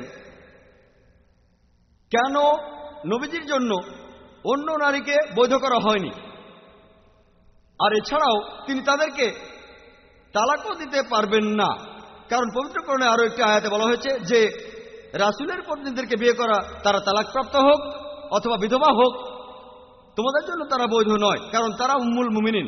তারা হলেন মুমিনদের মা। তাহলে কেউ নবীজির স্ত্রীদের বিয়ে করতে পারবে না, আর এছাড়াও নবীজি তালাকও দিতে পারবেন না। আর যদি ভালো করে দেখেন যে নবীজি কেন 11টা বিয়ে করেছিলেন, সেগুলো হয় সমাজ সংস্কারের জন্য অথবা রাজনৈতিক কোনো কারণে, যৌন তৃপ্তির জন্য নয়। তিনি প্রথম যে বিয়েটা করেছিলেন তিনি ছিলেন বিবি খাদিজা রাদিয়াল্লাহু তাআলা আনহা। তখন তার বয়স ছিল 40 বছর আর নবীজির ছিল মাত্র 25 বছর। আর তিনি ছিলেন একজন বিধবা। 2 বার। চিন্তা করেন, নবীজি সেক্সের জন্য বিয়ে করলে এমন মহিলাকে কেন বিয়ে করবেন যিনি নবীজির চেয়ে 15 বছরের বড় আর যিনি বিধবা হয়েছিলেন 2 বার? যদি ভালো করে দেখেন, যতদিন বিবি খাদিজা রাদিয়াল্লাহু তাআলা আনহা তিনি যতদিন বেঁচে ছিলেন, নবীজি ততদিন অন্য কোনো মহিলাকে বিয়ে করেননি। যখন তার বয়স 50, তখন বিবি খাদিজা রাদিয়াল্লাহু তাআলা আনহা মারা গেলেন। নবীজি 53 বছর বয়স থেকে 56 বছরের মধ্যে অন্যান্য স্ত্রীদের বিয়ে করেছিলেন। যদি তার যৌন আকাঙ্ক্ষা বেশি থাকতো তাহলে বিয়েগুলো তরুণ বয়সেই করতেন। বিজ্ঞান আমাদের বলে মানুষের যত বয়স বাড়ে যৌন আকাঙ্ক্ষা কমে যায়। এটা নবীজির উপরে দোষারোপ করা। মাত্র 2টো বিয়ে করেছিলেন স্বাভাবিক পরিস্থিতিতে, একজন বিবি খাদিজা, অন্যজন বিবি আয়েশা। আল্লাহ তাদের দুজনকেই শান্তিতে রাখুন। অন্য সবগুলো বিয়ে ছিল বিভিন্ন পরিস্থিতিতে, হয় সমাজের কোনো সংস্কার অথবা রাজনৈতিক কারণে। যদি নবীজির বিয়েগুলো দেখেন, তার মধ্যে 2 জনের বয়স ছিল 36 বছরের নিচে, আর অন্যান্য সব স্ত্রীদের বয়স ছিল 36 বছর থেকে 50-এর মধ্যে। প্রত্যেকটা বিয়ে দেখতে পারেন, প্রত্যেকটাতে কিছু কারণ ছিল। যেমন ধরুন বিবি জোহারিয়া, তিনি ছিলেন বানু মুস্তালিক গোত্রের মহিলা। এই গোত্রটা খুবই শক্তিশালী ছিল আর মুসলিমদের সাথে বিরোধ ছিল। এর কিছুদিন পর মুসলিম সৈন্যরা তাদের কোণঠাসা করে ফেলল, আর তারপরে নবীজি তাকে বিয়ে করলেন। নবীজি তাকে বিয়ে করার পরে সাহাবীরা বলতে লাগলেন, আমরা কিভাবে আমাদের নবীজির আত্মীয়দের বন্দী করে রাখবো। তারপর তাদের মুক্ত করে দিলেন, আর এরপরে এই 2 গোত্র বন্ধু হয়ে গেল। আরো দৃষ্টান্ত আছে। যখন নবীজি বিয়ে করলেন বিবি মাইমুনা রাদিয়াল্লাহু তাআলা আনহাকে, যিনি ছিলেন নাজাদ গোত্রের সর্দারের স্ত্রীর বোন, এই গোত্রের লোকেরা 70 জন মুসলমানকে তখন হত্যা করেছিল। আর মুহাম্মদ সাল্লাল্লাহু আলাইহি সাল্লাম যখন তাকে বিয়ে করলেন, নাজাদ গোত্র তখন মদিনার নেতৃত্ব মেনে নিল আর নবীজিকেও তাদের নেতা হিসেবে মেনে নিল। নবীজির এইসব বিয়েগুলোর পেছনে ছিল কোনো রাজনৈতিক কারণ বা সামাজিক সংস্কার। বিয়ে করেছিলেন উম্মে হাবিবাকে, যিনি ছিলেন তখনকার মক্কার সর্দার আবু সুফিয়ানের মেয়ে। আর এই বিয়ে মক্কা বিজয়ের সময়কালে বেশ গুরুত্বপূর্ণ ভূমিকা পালন করেছিল। এছাড়াও আছেন বিবি সাফিয়া রাদিয়াল্লাহু তাআলা আনহা, তিনি ছিলেন একজন শক্তিশালী ইহুদি নেতার মেয়ে। বিয়ের পর ইহুদিদের সাথে মুসলমানদের সম্পর্ক ভালো হয়ে গিয়েছিল। এভাবে দেখবেন যে সবগুলো বিয়েতেই কোনো ভালো কারণ ছিল। বিয়ে করেছিলেন হযরত ওমরের মেয়ে হাফসা রাদিয়াল্লাহু তাআলা আনহাকে, যাতে করে সাহাবীদের সাথে তার সম্পর্ক মজবুত হয়। আর সামাজিক কারণে তিনি একজন তালাকপ্রাপ্তা মহিলাকে বিয়ে করেছিলেন, তিনি হলেন বিবি জায়নাব। তিনি যখন তালাক পেলেন, নবীজি তাকে বিয়ে করলেন। সবগুলো বিয়ের পেছনেই ছিল রাজনৈতিক কারণ ও সমাজ সংস্কার। তিনি যে বিয়েগুলো করেছিলেন সেগুলো ছিল মানুষের ভালোর জন্য, ভালো সম্পর্কের জন্য, যৌন তৃপ্তির জন্য নয়। আশা করি উত্তরটা পেয়েছেন। এবারে মহিলাদের মধ্য থেকে। আমার নাম হাসিনা, আমি আইনের একজন ছাত্রী। আমি আপনাকে 2টা প্রশ্ন করব, প্লিজ একটা বেশি প্রশ্ন করবেন না। আচ্ছা, বহুবিবাহের মাধ্যমে নারীরা কোন দিক থেকে উপকৃত হচ্ছে? বোন, আপনি প্রশ্ন করলেন বহুবিবাহের মাধ্যমে নারীরা কোন দিক থেকে উপকৃত হচ্ছেন, ঠিক? হ্যাঁ, আর অন্য প্রশ্নটা হলো, আচ্ছা, এটা কেন ভাবছেন যে নারীরা বহুবিবাহের সম্মতি দেবে? প্রথম প্রশ্নটা বহুবিবাহে নারীরা কিভাবে উপকৃত হচ্ছেন, অর্থাৎ একজন পুরুষ একাধিক বিয়ে করলে নারীদের সেখানে কোন উপকারটা হচ্ছে। উপকারটা হচ্ছে নারীর শালীনতা বজায় থাকছে, কারণ প্রত্যেক পুরুষ একজন করে নারীকে বিয়ে করলে এই পৃথিবীতে লক্ষ লক্ষ নারী থাকবে যারা স্বামী পাবে না। নারীরা তখন হয়ে যেতে পারে জনগণের সম্পত্তি। ইসলাম বহুবিবাহের অনুমতি দিয়েছে যাতে নারীরা তাদের শালীনতা বজায় রাখতে পারে, জনগণের সম্পত্তি না হয়ে যায়। আশা করি উত্তরটা পেয়েছেন। পরের প্রশ্ন ডান দিকের মাইক থেকে। আমার নাম হলো মোহাম্মদ আশরাফ। আমার প্রশ্নটা হলো ইসলামে সন্তান দত্তক নেওয়ার অনুমতি আছে কিনা। ভাই, আপনি প্রশ্ন করলেন যে ইসলামে সন্তান দত্তক নেয়ার অনুমতি আছে কিনা। এই দত্তকের মানে যদি বোঝান আপনি কোনো বাচ্চা সন্তান নিলেন, গরিব সন্তানকে, আর তার থাকা, খাওয়া, পড়া ইত্যাদির ব্যবস্থা করলেন। ইসলাম পবিত্র কোরআনে সবসময় বলে এসেছে তোমরা গরিব লোকদের সাহায্য করো, দুর্বলদের সাহায্য করো। একটা বাচ্চাকে বাসাতেও নিয়ে আসতে পারেন, বাবার মতো করে যত্ন নিতে পারেন। ইসলামে যে ব্যাপারটাতে বাধা দেয়, আইনগত দত্তক নিতে পারবেন না, সেই সন্তানের নামে আপনার নাম লাগাতে পারবেন না। ইসলাম ধর্মে এভাবে আইনগত দত্তক নেওয়া হারাম। কেন? কারণ যদি কোনো ব্যক্তি আইনগতভাবে দত্তক নেয় তখন অনেক জটিলতা দেখা দেবে। প্রথম জটিলতা হলো সেই সন্তান হোক ছেলে বা মেয়ে, সেই সন্তান তখন নিজের পরিচয় হারাবে। 2 নম্বর পয়েন্ট, যদি ধরেন আপনি সন্তান দত্তক নিলেন, আপনার নিজেরও সন্তান থাকতে পারে, কেউ বলতে পারবে না যে তার সারা জীবনেও কোনো সন্তান হবে না। আপনার নিজের সন্তান থাকলে পালিত সন্তানের চাইতে আপন সন্তানকেই বেশি যত্ন করবেন। 3 নম্বর পয়েন্ট, যদি আপনার নিজের সন্তান থাকে আর পালিত সন্তান যদি তাদের বিপরীত লিঙ্গের হয়, তাহলে তারা একসাথে বাসায় থাকতে পারবে না, কারণ তারা রক্তের সম্পর্কের ভাই অথবা বোন নয়। তারপরে পালিত সন্তান প্রাপ্তবয়স্ক হওয়ার পর, যদি সে মেয়ে হয়, প্রাপ্তবয়স্ক হওয়ার পর তাকে তখন হিজাব মানতে হবে তার তথাকথিত বাবার সামনে, কারণ সে তার আসলে প্রকৃত বাবা নয়। পালিত সন্তান যদি পুরুষ হয়, সে যদি ছেলে হয়, বড় হয়ে সে হবে একজন পুরুষ। আর সে যদি বিয়ে করে, এখানেও তার স্ত্রী পালন করবে তার শ্বশুরের সামনে হিজাব। এরকম আরো অনেক কারণ আছে। আর এগুলো ছাড়াও দত্তক সন্তানের কারণে আপনি আপনার আত্মীয়দের বঞ্চিত করবেন। যখন একজন লোক মারা যায় তার যে সম্পত্তি থাকে সেটা তখন ভাগাভাগি করা হবে, যেভাবে পবিত্র কোরআনে উল্লেখ করা হয়েছে। যদি সেই লোকের সন্তান থাকে আর যদি সন্তান দত্তক নেয়, সেক্ষেত্রে সেই লোক তার নিজের সন্তানকেই বঞ্চিত করবে। যদি সে লোক মারা যাওয়ার সময় কোনো সন্তান না থাকে, তখন তার স্ত্রী তিনি সেই সম্পত্তির অর্ধেক পাবেন। যদি সন্তান না থাকে, এটা তার মা সহ। যদি সন্তান থাকে 6 ভাগের 1 ভাগ পাবেন, যদি সন্তান না থাকে 1/3 পাবেন। যদি সন্তান দত্তক নেন, আপনার মাকে আপনি বঞ্চিত করবেন। এই জটিলতা দূর করার জন্য ইসলামে সন্তান দত্তক নেওয়ার অনুমতি নেই। পরের প্রশ্ন। আসসালামু আলাইকুম, আমি Banu Syed, deputy secretary, home department. আপনি আপনার লেকচারে বলেছিলেন যে তালাকপ্রাপ্ত মহিলারা তালাকের পরে ইদ্যত হিসেবে কিছু টাকা পয়সা পায়, এটা সে মহিলা ভরণ পোষণের জন্য। কিন্তু সেই সময়টা পার হয়ে গেলে তার কি হবে? যদি তার বাবা মা তার খরচ বহন করতে না পারে, আমার প্রশ্নটা হলো তখন সেই মহিলাটা কি করবে? বোন খুব সুন্দর প্রশ্ন করেছেন। যে ধরুন একজন মহিলা তালাক পেয়েছেন, এই সময় তার ভরণ পোষণের দায়িত্ব তার স্বামীর ইদ্যতের সময়কাল পর্যন্ত, যে সময়টা গর্ভবতী থাকা পর্যন্ত বা 3 মাস হতে পারে। এরপরে আমার লেকচারে বলেছি এই দায়িত্ব তখন তার স্বামীর তখন তার বাবা অথবা তার ভাই দায়িত্বটা নেবেন। কিন্তু ধরুন তার বাবা অথবা ভাই সেই দায়িত্ব নিতে পারল না, তখন সেই দায়িত্ব নেবেন তার অন্যান্য নিকট আত্মীয়রা। যদি আত্মীয়রা সে দায়িত্ব নিতে না পারে, তখন এই দায়িত্ব উম্মার, মুসলিম উম্মার। আমরা এমন প্রতিষ্ঠান তৈরি করব, জাকাতের ব্যবস্থা করব, যেটা দিয়ে এই মহিলা দেখাশোনা করতে পারি। যদি এসবে কোনো কাজ না হয়, তখন ইসলামিক রাষ্ট্র সবশেষ উপায় হিসেবে এই মহিলার দায়িত্ব নেবে। আশা করি উত্তরটা পেয়েছেন। এবারে আমরা চিরকুট থেকে প্রশ্ন করা শুরু করব।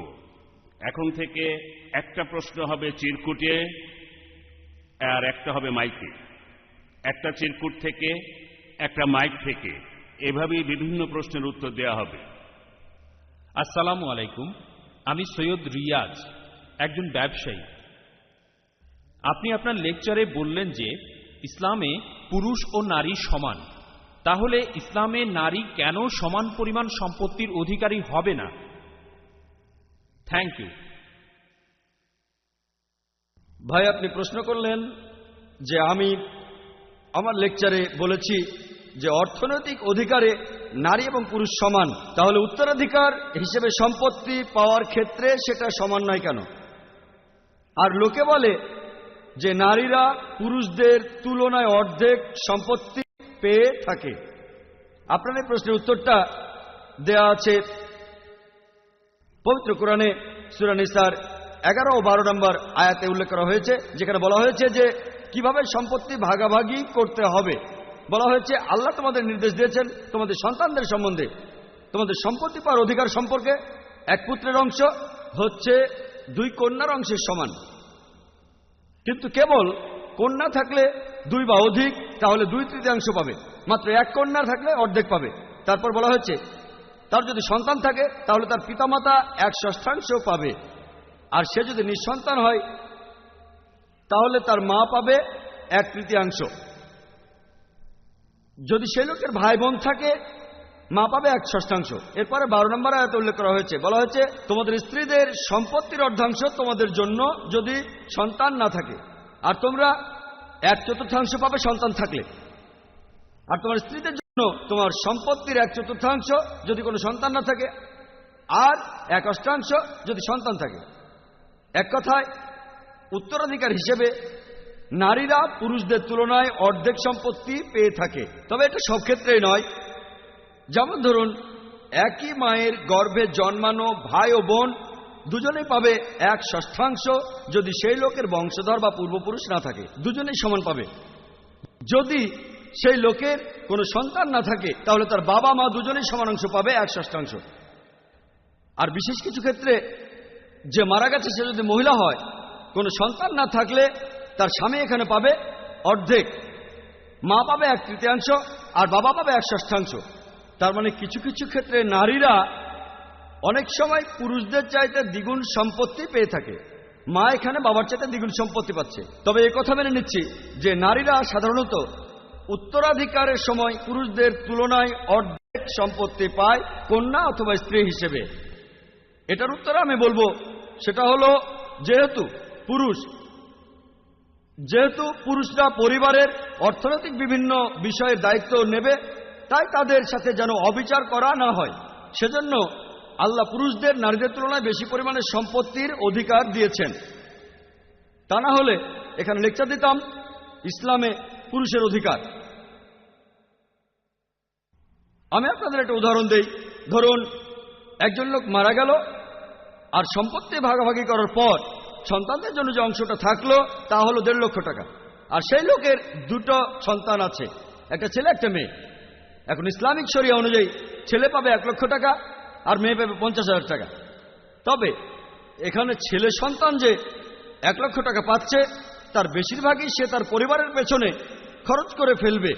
হতে পারে যে পরিবারের পেছনে সে 80,000 টাকায় খরচ করে ফেললো, কিন্তু মেয়ে সন্তান সে যখন 50,000 পাবে এখান থেকে তার 1 পয়সাও খরচ করতে হবে না পরিবারের পেছনে।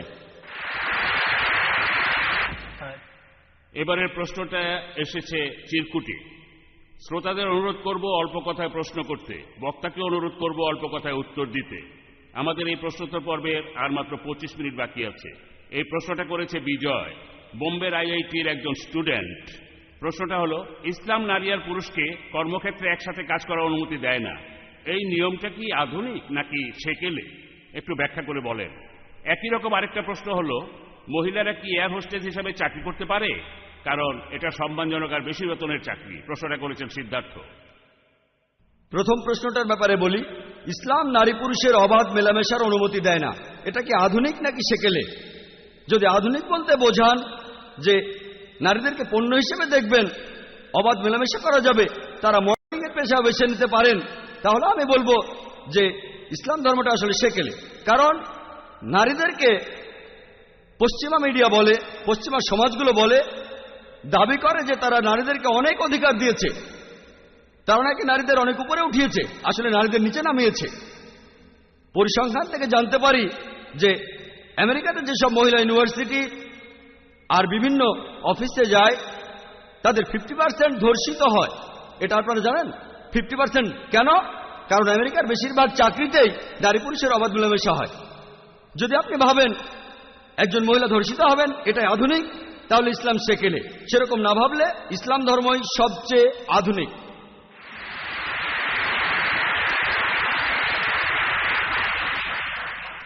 এবার দ্বিতীয় প্রশ্নের ব্যাপারে বলি যে একজন মহিলা কি এয়ার হোস্টেস হিসেবে চাকরি করতে পারবে, কারণ এটা বেশি বেতনের চাকরি আর সম্মানজনক পেশা। আমি প্রথমটার সাথে একমত, মানছি এটা বেশি বেতনের চাকরি, কিন্তু দ্বিতীয় অংশটা আসুন দেখি। এয়ার হোস্টেসদের যখন সিলেক্ট করা হয়, প্রধান শর্তটা হচ্ছে এয়ার হোস্টেস হিসেবে কাজ করার জন্য তার সৌন্দর্য। কখনোই খারাপ চেহারার এয়ার হোস্টেস দেখবেন না। এদের সিলেক্ট করা হয় কারণ তারা যুবতী, সিলেক্ট করা হয় কারণ আকর্ষণীয়। তারা যে পোশাক পরে সেটা ইসলামিক নিয়মের বিরুদ্ধে। কাস্টমারদের আকৃষ্ট করার জন্য তারা কসমেটিক্স মাখে। তারা যে প্যাসেঞ্জারদের চাহিদা পূরণ করে তাদের বেশিরভাগই পুরুষ। এক্ষেত্রে একজন পুরুষ ও নারী খুব কাছাকাছি অবস্থানে আসে। প্রায় দেখা যায় যে পুরুষ প্যাসেঞ্জাররা বিনা কারণে হোস্টেসদের সাথে কথাবার্তা বলতে চায়। এয়ার হোস্টেস উচিত জবাবটা দিতে চাইলেও সেটা পারে না, কারণ এটাই হলো তার চাকরি। প্রায় দেখা যায় প্যাসেঞ্জাররা হয়তো বলল, ম্যাডাম আমার সিট বেল্টটা বেঁধে দিন। তখন সে প্যাসেঞ্জারের সিট বেল্টটা বাঁধতে বাধ্য থাকবে। তখন কি হবে? তখন বিপরীত লিঙ্গের দুজন খুবই কাছাকাছি চলে আসবে। অনেক এয়ারলাইন্সে মদ সরবরাহ করা হয়। ইসলামে পুরুষ নারী উভয়েরই মদ সরবরাহ নিষিদ্ধ। এ কারণে দেখবেন এয়ার হোস্টেসরা সবাই হলেন নারী। কিছু পুরুষ কর্মচারীও থাকে, তারা মেল পার্সার, কিন্তু প্যাসেঞ্জারের সামনে যায় না, তারা থাকে রান্নাঘরে। ব্যাপারটা উল্টো, প্লেনের নিয়মটা উল্টো।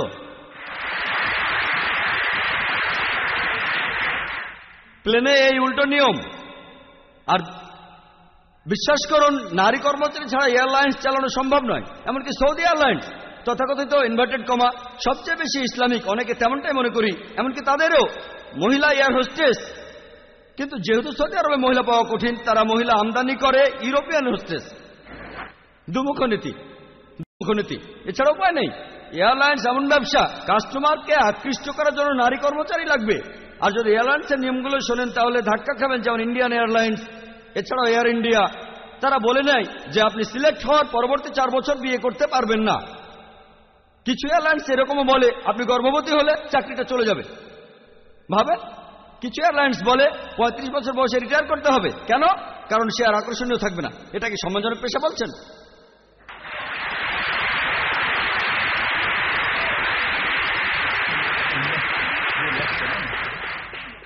এবারে পরের প্রশ্ন। আল্লাহর নামে শুরু করছি, তিনি পরম দয়ালু ও পরম করুণাময়। আসসালামু আলাইকুম। আমি পারভিন নাদিয়া, আমি আইনজীবী আর বিভিন্ন ধর্ম নিয়ে গবেষণা করি। আমার প্রশ্নটা ডক্টর নায়েকের কাছে। আপনি বললেন যে নবীজির সময়ে একজন মহিলা সে বিয়ে করতে রাজি হয়নি, আর সেই বিয়েটা বাতিল করে দেয়া হয়েছিল। এই ঘটনাটা ঘটেছিল অনেক দিন আগে, আর সেখানে তার অধিকার রক্ষার জন্য কিছু মানুষও ছিল। কোরআন হলো পুরুষ আর নারীর সম অধিকারের সংবিধান। এখনকার দিনে সেরকম কোনো সংস্থা আছে যারা নারীদের অধিকারগুলোকে নিশ্চিত করবে? Thank you. বোন, আপনি খুব সুন্দর একটা প্রশ্ন করেছেন। আপনি বললেন যে নারীদের অধিকারের ব্যাপারে কোরআন ও হাদিসে স্পষ্ট করে বলা আছে, কোনো মহিলাকে জোর করে বিয়ে দিতে চাইলে সেই বিয়েটা বাতিল করা যায়। এই ধরনের কোনো সংস্থা এখনকার দিনে আছে কি যারা এই বিষয়গুলো বাতিল করতে পারে? এমন অনেক সংস্থা আছে, যেমন ইরানে আছে, সৌদি আরবেও আছে। দুর্ভাগ্যজনকভাবে ইন্ডিয়ার সরকার এদেশের মুসলিমদের এমন কোনো আদালতের অনুমতি দেয়নি। যদিও আমাদের জন্য একটা আইন আছে, কিন্তু সেখানে সব অধিকার দেওয়া হয়নি। যদি ইন্ডিয়ার সরকার এই অনুমতি দেয় যে আমরা মুসলিমরা এমন একটা সংস্থা বানাতে পারবো, তাহলে ইনশাল্লাহ ইন্ডিয়াতেও আমরা তেমন একটা সংস্থা পাবো। তাদের কিছু ক্ষমতা দেওয়া হবে, সব ক্ষমতা নয়।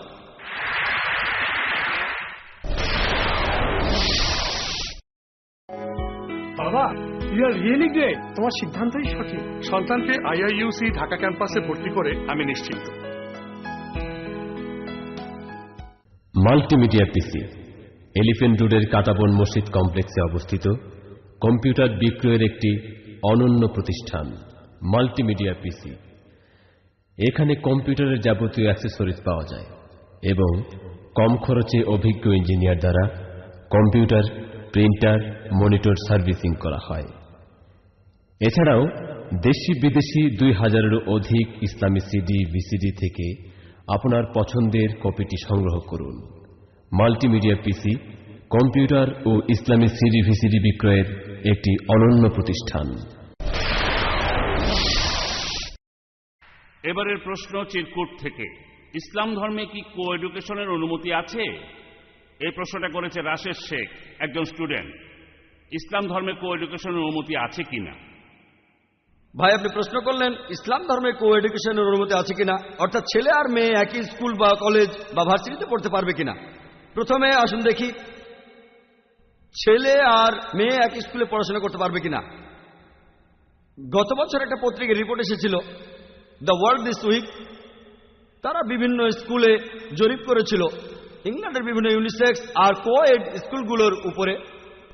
আর সেই জরিপ বলছে যে ইউনিসেক্স স্কুলগুলোতে সব মিলিয়ে পরীক্ষার রেজাল্ট কোয়েড স্কুলগুলোর চাইতে অনেক ভালো। টিচারদের ইন্টারভিউ নেওয়া হলে তারা বলেছিলেন যে ইউনিসেক্স স্কুলগুলোর ছাত্রছাত্রীরা কোয়েড স্কুলের ছাত্রছাত্রীর চেয়ে পড়াশোনায় বেশি মনোযোগী। স্টুডেন্টদের ইন্টারভিউ নিলে তারা বলেছে তাদের বেশিরভাগ কোয়েড স্কুলে পড়তে চায়, ইউনিসেক্সে না। আপনারা ভালো করে জানেন কারণটা কি। আর এরপর জরিপে বলা হয়েছে যে কোয়েড স্কুলের স্টুডেন্টগুলো বিপরীত লিঙ্গের কাছে জনপ্রিয় হওয়ার জন্য বেশি সময় ব্যয় করে, পড়াশোনায় মনোযোগী হয় না। টিচারদের প্রশ্নে খুব স্মার্ট উত্তর দেয়। স্কুলে পড়াশোনার চাইতে তারা ডেটিং করাতেই বেশি সময় দিয়ে থাকে। আর সেই জরিপের শেষে মন্তব্যটা ছিল যে ইংল্যান্ডের সরকার তাদের দেশে আরো বেশি ইউনিসেক্স স্কুল বানানোর কথা চিন্তা করছে। আমেরিকার একটা রিপোর্ট অনুযায়ী বলা হয়েছে যে স্কুলে মেয়েরা তাদের ক্লাসমেটদের কাছে নিষিদ্ধ যৌন কৌশল শিখতে বেশি সময় ব্যয় করে, টিচারের কাছে সময় অনেক কম দেয়। ইন্ডিয়াতে এই একই রকম ব্যাপার ঘটে কম বেশি হারে। আসুন এবার দেখি ছেলে আর মেয়ে একসাথে কলেজ বা ভার্সিটিতে পড়ছে। স্কুলের যে সমস্যার কথা বলেছি কলেজ ভার্সিটিতে সেগুলো আরো বড় আকারে দেখা যায়।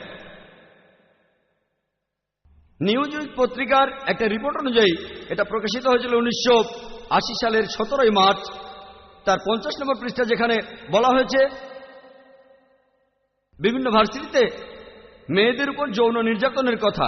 আমি এখানে এই রিপোর্টটা সম্পর্কে বিস্তারিত বলছি না, কারণ হাতে সময় কম। তবে সংক্ষেপে বলি, লেকচারার আর প্রফেসররা মেয়েদের ভালো গ্রেড দেওয়ার বিনিময়ে বিভিন্ন যৌন হয়রানি করেছে। একই ঘটনা ঘটেছে ইন্ডিয়ার বোম্বেতে। আর যৌন হয়রানির পর স্বাভাবিকভাবেই পড়াশোনায় মনোযোগ কমে যায়। গত বছরের একটা ঘটনা যেটা পেপারে হেডলাইনও হয়েছিল, সেই কলেজটার নাম ভুলে গেছি, সেখানে এক ছাত্রীকে 4-5 জন ছাত্র ধর্ষণ করেছে একেবারে দিনের বেলায় কলেজ এলাকার ভেতরেই। আর দেখবেন এই রিপোর্টটা ছাপা হয়েছিল গত পরশুদিন 26 আগস্টের টাইমস অফ ইন্ডিয়াতে। নিউ ইয়র্ক টাইমসের একটা রিপোর্ট দেওয়া হয়েছিল, আমেরিকাতে যেসব মেয়ে স্কুল ভার্সিটিতে যায় তাদের মধ্যে 25% মেয়ে ধর্ষিত হয়ে থাকে। এখন আপনাদের প্রশ্ন করি, আপনারা সন্তানদের স্কুলে পাঠাবেন পড়াশোনা শেখার জন্য, না যৌন কৌশল শেখার জন্য, নাকি যৌন হয়রানির জন্য? পড়াশোনার জন্য হলে আমি বলবো সন্তানদের তাহলে ইউনিসেক্স স্কুলে দেন। আর সব জায়গাতেই এরকম অনেক স্কুলে আছে। আশা করি উত্তরটা পেয়েছেন। আমি দর্শক শ্রোতাদের দৃষ্টি আকর্ষণ করছি, আপনাদের উদ্দেশ্যে বলছি, অডিটোরিয়ামের বাইরে থেকে আপনারা ডক্টর জাকির নায়েকের এই ভিডিও টেপগুলো কিনে নিতে পারবেন। এই ভিডিও টেপগুলো কিনতে পারবেন বিশেষ হ্রাসকৃত মূল্যে, প্রত্যেকটার দাম 150 রুপি করে। যে বিষয়গুলো এখানে পাবেন এই ভিডিওর, Bombay institute of journalist debate, যে ধর্মের বিভিন্ন রক্ষণশীলতাকে আমাদের স্বাধীন মত প্রকাশে বাধা দেয়, ডক্টর জাকির সেখানে কথা বলেছেন ডক্টর বিয়াস, ফাদার প্যারাইরা, এমন বিশেষজ্ঞদের সাথে। এরপরে আছে religion at the right perspective, এটা অনুষ্ঠিত হয়েছিল নরিমন পয়েন্টে। আর Islam the universal religion, doctor Zakir এই লেকচারটা দিয়েছিলেন বোম্বেতে। আর Al Quran, should it be read with meaning, এই লেকচারটা তিনি দিয়েছিলেন জুহুর SNDT ইউনিভার্সিটি হলে। এই ক্যাসেটগুলো আপনারা বাইরে কিনতে পাবেন। এছাড়াও আপনারা পাবেন পবিত্র কোরআন। এটার জন্য আপনাকে হাদিয়া দিতে হবে প্রত্যেকটার জন্য 150 রুপি। এটাতে ইংরেজি অনুবাদ, কোরআনের মূল আরবি আছে, আর অনুবাদ করেছেন আব্দুল্লাহ ইউসুফ আলী। এটাতে তার ব্যাখ্যাগুলো আছে। আমাদের কাছে প্রচুর প্রশ্ন আসছে, আপনারাও যথেষ্ট উৎসাহী হয়ে প্রশ্ন করছেন, কিন্তু একই সাথে আমাকে অন্য ব্যাপারও দেখতে হচ্ছে। আমাদের হাতে সময় বেশ কম, আমাদের হাতে আর 10-15 মিনিট সময় আছে। এর মধ্যে আমাদের অনুষ্ঠান শেষ করতে হবে। আমি আপনাদের অনুরোধ করব, একটা প্রশ্ন হবে এই কোণা থেকে, তারপরে বেলকনি থেকে, তারপরে এই পাশে। আর যেহেতু আজকের বিষয় নারী অধিকার, আবারও উপর থেকে মহিলারা প্রশ্ন করবেন। আর এই প্রশ্নগুলোর মাঝে মাঝে চিরকুট থেকে আমি কিছু প্রশ্ন ডক্টর নায়েককে করব। আপনাদের মধ্যে যারা আরো কিছু জানতে চান তাদের উদ্দেশ্য করে বলছি, এই বিষয়ের উপরে বা অন্য যে কোনো বিষয়ে, ইসলাম আর অন্যান্য ধর্মের উপরে আপনাদেরকে আমাদের লেকচার অনুষ্ঠানে আমন্ত্রণ জানাচ্ছি। সেখানেও থাকবে প্রশ্নোত্তর পর্ব। আয়োজনটা একটু ছোট আকারে। এটা শুক্রবারে দুপুর 3:15টার সময় মহিলাদের জন্য, প্রত্যেক শুক্রবারই, আর প্রত্যেক শনিবার দুপুর 3:15টায় সবাই আসতে পারবেন। আর রবিবার সকাল 11:30টায় সবাই আসতে পারবেন। মুসলিম অমুসলিম সবাই আসতে পারবেন। আর সেখানে আপনারা খুবই আন্তরিক পরিবেশ পাবেন। সমালোচনা করতে পারেন, পরখ করতে পারেন, আর যে কোনো বিষয়ে খোলাখুলি বলতে পারেন ইসলাম ধর্ম নিয়ে। তবে বক্তাকে অথবা আপনাদের নিজেকে ছোট করবেন না। যদি আপনার মনে হয় আপনার কাছ থেকে আমাদের কিছু শেখার আছে, আমরাও খুশি মনে নিজেদের শুধরে নেব। আর আশা করব যে একইভাবে আপনারাও আমাদের সাথে খোলা মনে সবকিছু আলোচনা করবেন। এখনকার সমাজ আর পৃথিবীতে আমরা যেসব সমস্যার মুখোমুখি হই। এবারে পরের প্রশ্নটা করুন। ডক্টর নায়েক, আমার প্রশ্নটা হলো, বিগত 1400 বছরে শুধুমাত্র পুরুষ ওলামারাই কোরআন আর হাদিসের ব্যাখ্যা দিয়েছেন। আর আপনি আপনার লেকচারে একথা বলেছিলেন যে আয়েশা তিনি একজন বিশেষজ্ঞ ছিলেন আর অনেক হাদিসের ব্যাখ্যা দিয়েছেন। আমার প্রশ্নটা হলো, এখনকার দিনে এই পৃথিবীতে কতজন মহিলা ওলামা বা বিশেষজ্ঞ আছেন যারা কোরআন ও হাদিসের ব্যাখ্যা দিতে পারবেন? বর্তমানে কতজন? এখানে পার্সেন্টেজটা কত?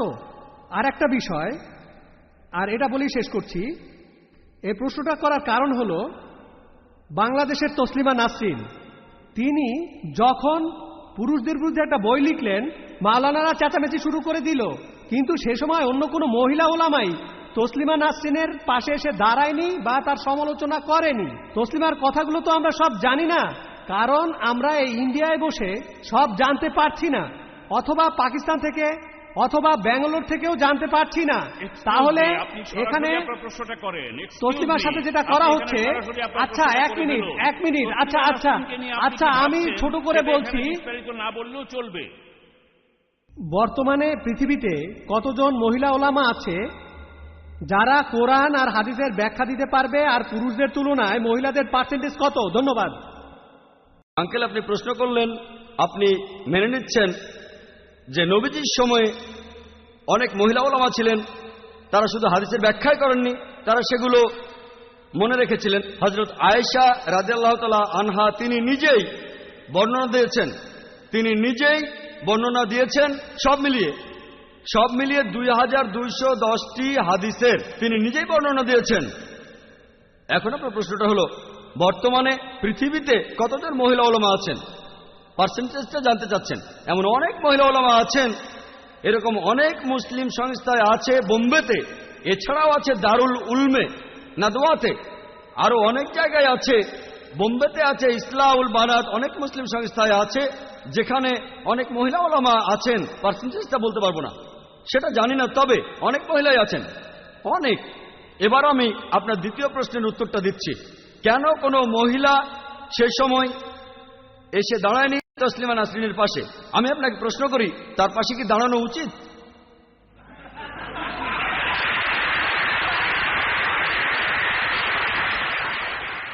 তসলিমা নাসরিনের প্রসঙ্গে যদি আমার মতামত জানতে চান, তাহলে এই ক্যাসেটটা বাইরে কিনতে পাবেন।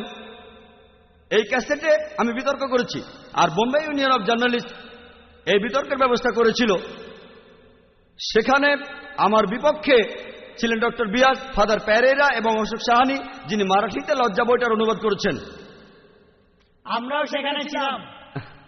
আর তখন অনেক লোকই বলেছে, অনেকে আমাকে বলেছে ওই অনুষ্ঠানে যাবেন না, গেলে আপনার সমস্যা হবে, তারা আপনাকে ভুল বুঝবে। আর আমিও দ্বিধাদ্বন্দ্বে ছিলাম। অবশেষে আমার বাবা আমাকে বললেন, তুমি আল্লাহর নাম নিয়ে সেখানে যাও, এবং আমি গেলাম। আলহামদুলিল্লাহ,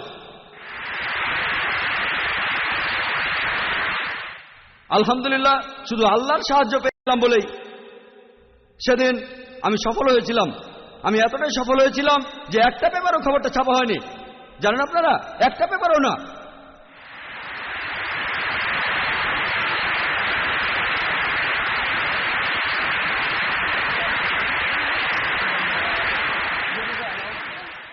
সেখানে ছিল Times of India, Indian express ছিল, মহানগর ছিল, নিখিল ওয়াগলে নিজে সেখানে ছিলেন, ইউটিআই, পিটিআই এর মুখপাত্ররাও সেখানে ছিলেন। কেউ খবরটা ছাপায়নি। কেন? কারণ তারা যা চেয়েছিল আমি সেটা বলিনি। তারা যেটা চেয়েছিল আমি যদি সেভাবে বলতাম তাহলে হেডলাইন হতো ইসলামিক বিশেষজ্ঞ ডক্টর জাকির নায়েক ইত্যাদি ইত্যাদি। যেহেতু তাদের চাহিদা মতো কথা বলিনি, ছাপাও হয়নি। বিস্তারিত জানতে চাইলে এই ক্যাসেটটা দেখলে জানতে পারবেন। এবারের প্রশ্ন চিরকুট থেকে এই প্রশ্নটা করেছেন জেনিফার। প্রশ্নটা হলো, এটা কি শুধু স্বামীর অধিকার যে 3 তালাক বললে তালাক হয়ে যাবে? আর এখানে একজন মহিলা যদি তালাক চান তাহলে তাকে কি করতে হবে? বোন, আপনি প্রশ্ন করেছেন যে স্বামী তার স্ত্রীকে তালাক দিতে পারবে। আপনি 3 তালাক সম্পর্কে জানতে চাননি, সেটার উত্তরটা অবশ্য আলাদা। আপনার প্রশ্ন হচ্ছে স্বামী তালাক দিতে পারে, স্ত্রী কি তালাক দিতে পারেন? সে ডিভোর্স দিতে পারে কিনা? একজন মহিলা তালাক দিতে পারে না, কারণ একজন পুরুষ তার স্ত্রীকে ডিভোর্স দিলে আরবিতে সেটাকে বলে তালাক। স্বামী স্ত্রীকে তালাক দেয়। তবে একজন মহিলা ডিভোর্স দিতে পারে। ইসলাম ধর্মে 5 ধরনের বিবাহ বিচ্ছেদ আছে। প্রথমটা হচ্ছে যখন দুজনেই এই বিবাহ বিচ্ছেদে সম্মতি দেবে, স্বামী স্ত্রী দুজনেই। তারা দুজনেই বলবে আমাদের মধ্যে মিল হচ্ছে না, আলাদা হয়ে যায়। দ্বিতীয়টা হচ্ছে যেখানে শুধুমাত্র স্বামীর ইচ্ছাতেই বিবাহ বিচ্ছেদ, এটাই তালাক। এখানে তাকে দেনমোহর শোধ করতে হবে, যদি না দিয়ে থাকে তাহলে তাকে শোধ করতে হবে। অন্যান্য উপহারগুলো স্ত্রীকে ফিরিয়ে দিতে হবে। তৃতীয় টাইপ, যেখানে স্ত্রীর ইচ্ছাতেই বিবাহ বিচ্ছেদ হয়। আবারও বলছি, স্ত্রীর ইচ্ছাতেই শুধু বিবাহ বিচ্ছেদ, যদি এই ব্যাপারটা তার বিয়ের চুক্তিনামায় উল্লেখ থাকে। যদি তার নিকাহনামায় এই কথাটার উল্লেখ থাকে, বিয়ের চুক্তিনামায়, যে সেই মহিলা ইচ্ছে করলে ডিভোর্স দিতে পারবেন, এটাকে বলা হয় ইসমা। আমি কখনো ইসমা নিয়ে কাউকে কথা বলতে শুনিনি, এটাকে বলা হয় ইসমা। একজন মহিলাও ডিভোর্স অথবা ইসমা দিতে পারেন। চতুর্থ টাইপ হচ্ছে যদি স্বামীর ব্যবহার খারাপ হয় অথবা স্ত্রীকে সমান অধিকার না দেয়, তাহলে সেই মহিলা একজন কাজীর কাছে যাবেন, তারপর বিবাহ বিচ্ছেদ নেবেন। এটাকে বলা হয় নিকাহে ফাস্ক। এখানে কাজী এটা ঠিক করবেন, তিনি স্বামীকে পুরো দেনমোহর অথবা আংশিক প্রদানের নির্দেশ দিতে পারেন। শেষ নিয়মটা হলো কুলা, যে ধরে নিলাম স্বামী লোকটা একজন ভালো স্বামী, স্বামীর বিরুদ্ধে স্ত্রীর কোনো অভিযোগ নেই, তবে ব্যক্তিগত কারণে সে তার স্বামীকে পছন্দ করে না, তখনই সেই মহিলা তার স্বামীকে বলতে পারেন তাকে ডিভোর্স দেওয়ার জন্য, আর এটাকে বলা হয় কুলা। তবে খুব কম মানুষই এমন কথা বলে যে স্ত্রী তার স্বামীকে ডিভোর্স দিচ্ছে। বেশ কিছু ওলামা বিবাহ বিচ্ছেদকে এই 5 ভাগে ভাগ করেছেন, সব মিলিয়ে 2 বা 3টা টাইপ। তবে সব মিলিয়ে ইসলামের বিবাহ বিচ্ছেদের 5টি শ্রেণী বিভাগ আছে। আশা করি উত্তরটা পেয়েছেন। এবারের প্রশ্নটাও চিরকুট থেকে। তারপর আমরা মাইকের একটা প্রশ্নের উত্তর দেব। ডক্টর জাকিরকে বলবো খুব সংক্ষেপে উত্তর দিতে, যে মহিলাদের মসজিদে ঢোকার অনুমতি নেই কেন? প্রশ্ন করা হয়েছে মহিলারা কেন মসজিদে যেতে পারে না। সংক্ষেপে বলাটা খুবই কঠিন। পবিত্র কোরআন বা সহিহ হাদিসে এমন কোনো কথা নেই যাতে মহিলাদের মসজিদে যেতে বারণ করা হয়েছে। কিছু লোক একটা হাদিসের কথা বলেন যে নবীজি বলেছেন মহিলাদের জন্য মসজিদে যেতে বাড়িতেই নামাজ পড়া ভালো, তাদের জন্য বাড়ির সামনের ঘর বাদ দিয়ে কোনো ভেতরের ঘরে নামাজ পড়া ভালো। তারা শুধু একটা হাদিসের উদ্ধৃতি দেন, অন্য হাদিসগুলো আর ভালো করে দেখেন না। আমাদের এই হাদিসটার প্রসঙ্গ বুঝতে হবে। নবীজি আরো বলেছেন তোমরা যখন জামাতে সালাত আদায় করবে 27 গুণ বেশি সওয়াব পাবে। তখন একজন মহিলা নবীজিকে বলল, আমাদের বাচ্চা কাচ্চা আছে, আমাদের ঘরের কাজ করতে হয়, এগুলো ফেলে মসজিদে যায় কিভাবে? নবীজি তখন সেই মহিলাকে বললেন, কোনো মহিলা ঘরে নামাজ পড়লে সেটা মসজিদের চেয়ে ভালো, তাদের জন্য ঘরের ভেতরে নামাজ পড়াটাই উত্তম। যেহেতু তারা ঘরের কাজকর্ম করবে, তারাও একই পরিমাণ সওয়াব পাবে। এমন অনেক হাদিস আছে যেগুলো প্রমাণ করে মহিলাদের কখনো মসজিদে যেতে বারণ করা হয়নি। একটা হাদিস এমন বলছে যে আল্লাহ তাআলার কোনো ভৃত্যকে মহিলা হলেও মসজিদে ঢুকতে বাধা দিও না। আরেকটা হাদিস বলছে নবীজি স্বামীদের আদেশ দিয়েছেন, তোমাদের স্ত্রীরা মসজিদে যেতে চাইলে তাদের বাধা দিও না। এমন আরো অনেক হাদিস আছে, এখানে বিস্তারিত বলছি না। তবে ইসলাম মহিলাদেরকে মসজিদে ঢোকার অনুমতি দিয়েছে, কিন্তু সেই মসজিদে আলাদা ও সমান ব্যবস্থা থাকবে। আমরা পুরুষ ও নারী অবাধে মেলামেশা বিশ্বাস করি না। কেন বিশ্বাস করি না সেটা আমি আগেও বলেছি। যদি পুরুষ ও নারী অবাধে মেলামেশা করে তাহলে অন্যান্য ধর্মীয় স্থানে যাওয়া হয়, এখানেও তাই হবে। লোকজন প্রার্থনার বদলে মহিলাদের উত্তপ্ত করতে যায় সেখানে। সেজন্য ইসলাম পুরুষ ও নারীর অবাধ মেলামেশাকে অনুমতি দেয় না। পুরুষ ও নারীর জন্য আলাদা ব্যবস্থা থাকবে, পুরুষ ও নারীর ওযু করার জন্য আলাদা ব্যবস্থা থাকবে। মসজিদে তারা আলাদা হয়ে দাঁড়াবে, আর মহিলারা সামনের দিকে থাকবে না, কারণ মহিলারা সামনে থাকলে স্বাভাবিকভাবেই পুরুষদের নামাজে সমস্যা হবে। আর নামাজ পড়ার সময় আমরা কাঁধে কাঁধ লাগিয়ে দাঁড়াই। মেডিকেল ডাক্তাররা আমাদের বলেন যে মহিলাদের শরীরে তাপমাত্রা পুরুষের চাইতে 1 ডিগ্রি বেশি হয়। পাশে কোনো মহিলা দাঁড়ালে অনুভূতিটা তখন অন্যরকম হবে। আর তখন আপনি আল্লাহ সুবহানাহু ওয়া তাআলার উপর মনোযোগ না দিয়ে সেই মহিলার উপর মনোযোগ দেবেন।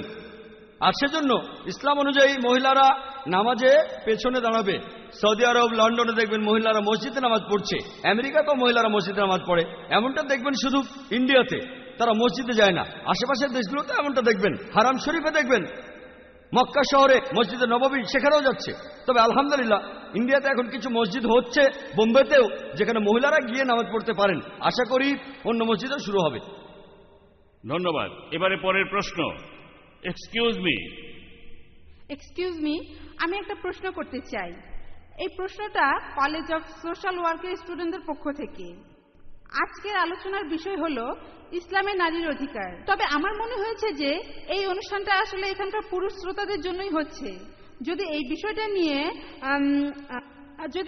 নিয়ে কোনো বিতর্কে আসতে চান, তাহলে সেই বিতর্কটা আপনারা সারা জীবন ধরেই করে যেতে পারেন। আপনি আপনার প্রশ্নটা করেন, দেখি উত্তর দেওয়া যায় কিনা। এই প্রশ্নটা, আমাদের হাতে সময় কম। আচ্ছা, তাই তাড়াতাড়ি প্রশ্নটা করেন। আচ্ছা, আমার এই প্রশ্নটা ইসলামিক রিসার্চ ফাউন্ডেশনের কাছে। আপনাদের অনুষ্ঠানের বিষয়টা হলো ইসলাম ধর্মে নারীর অধিকার।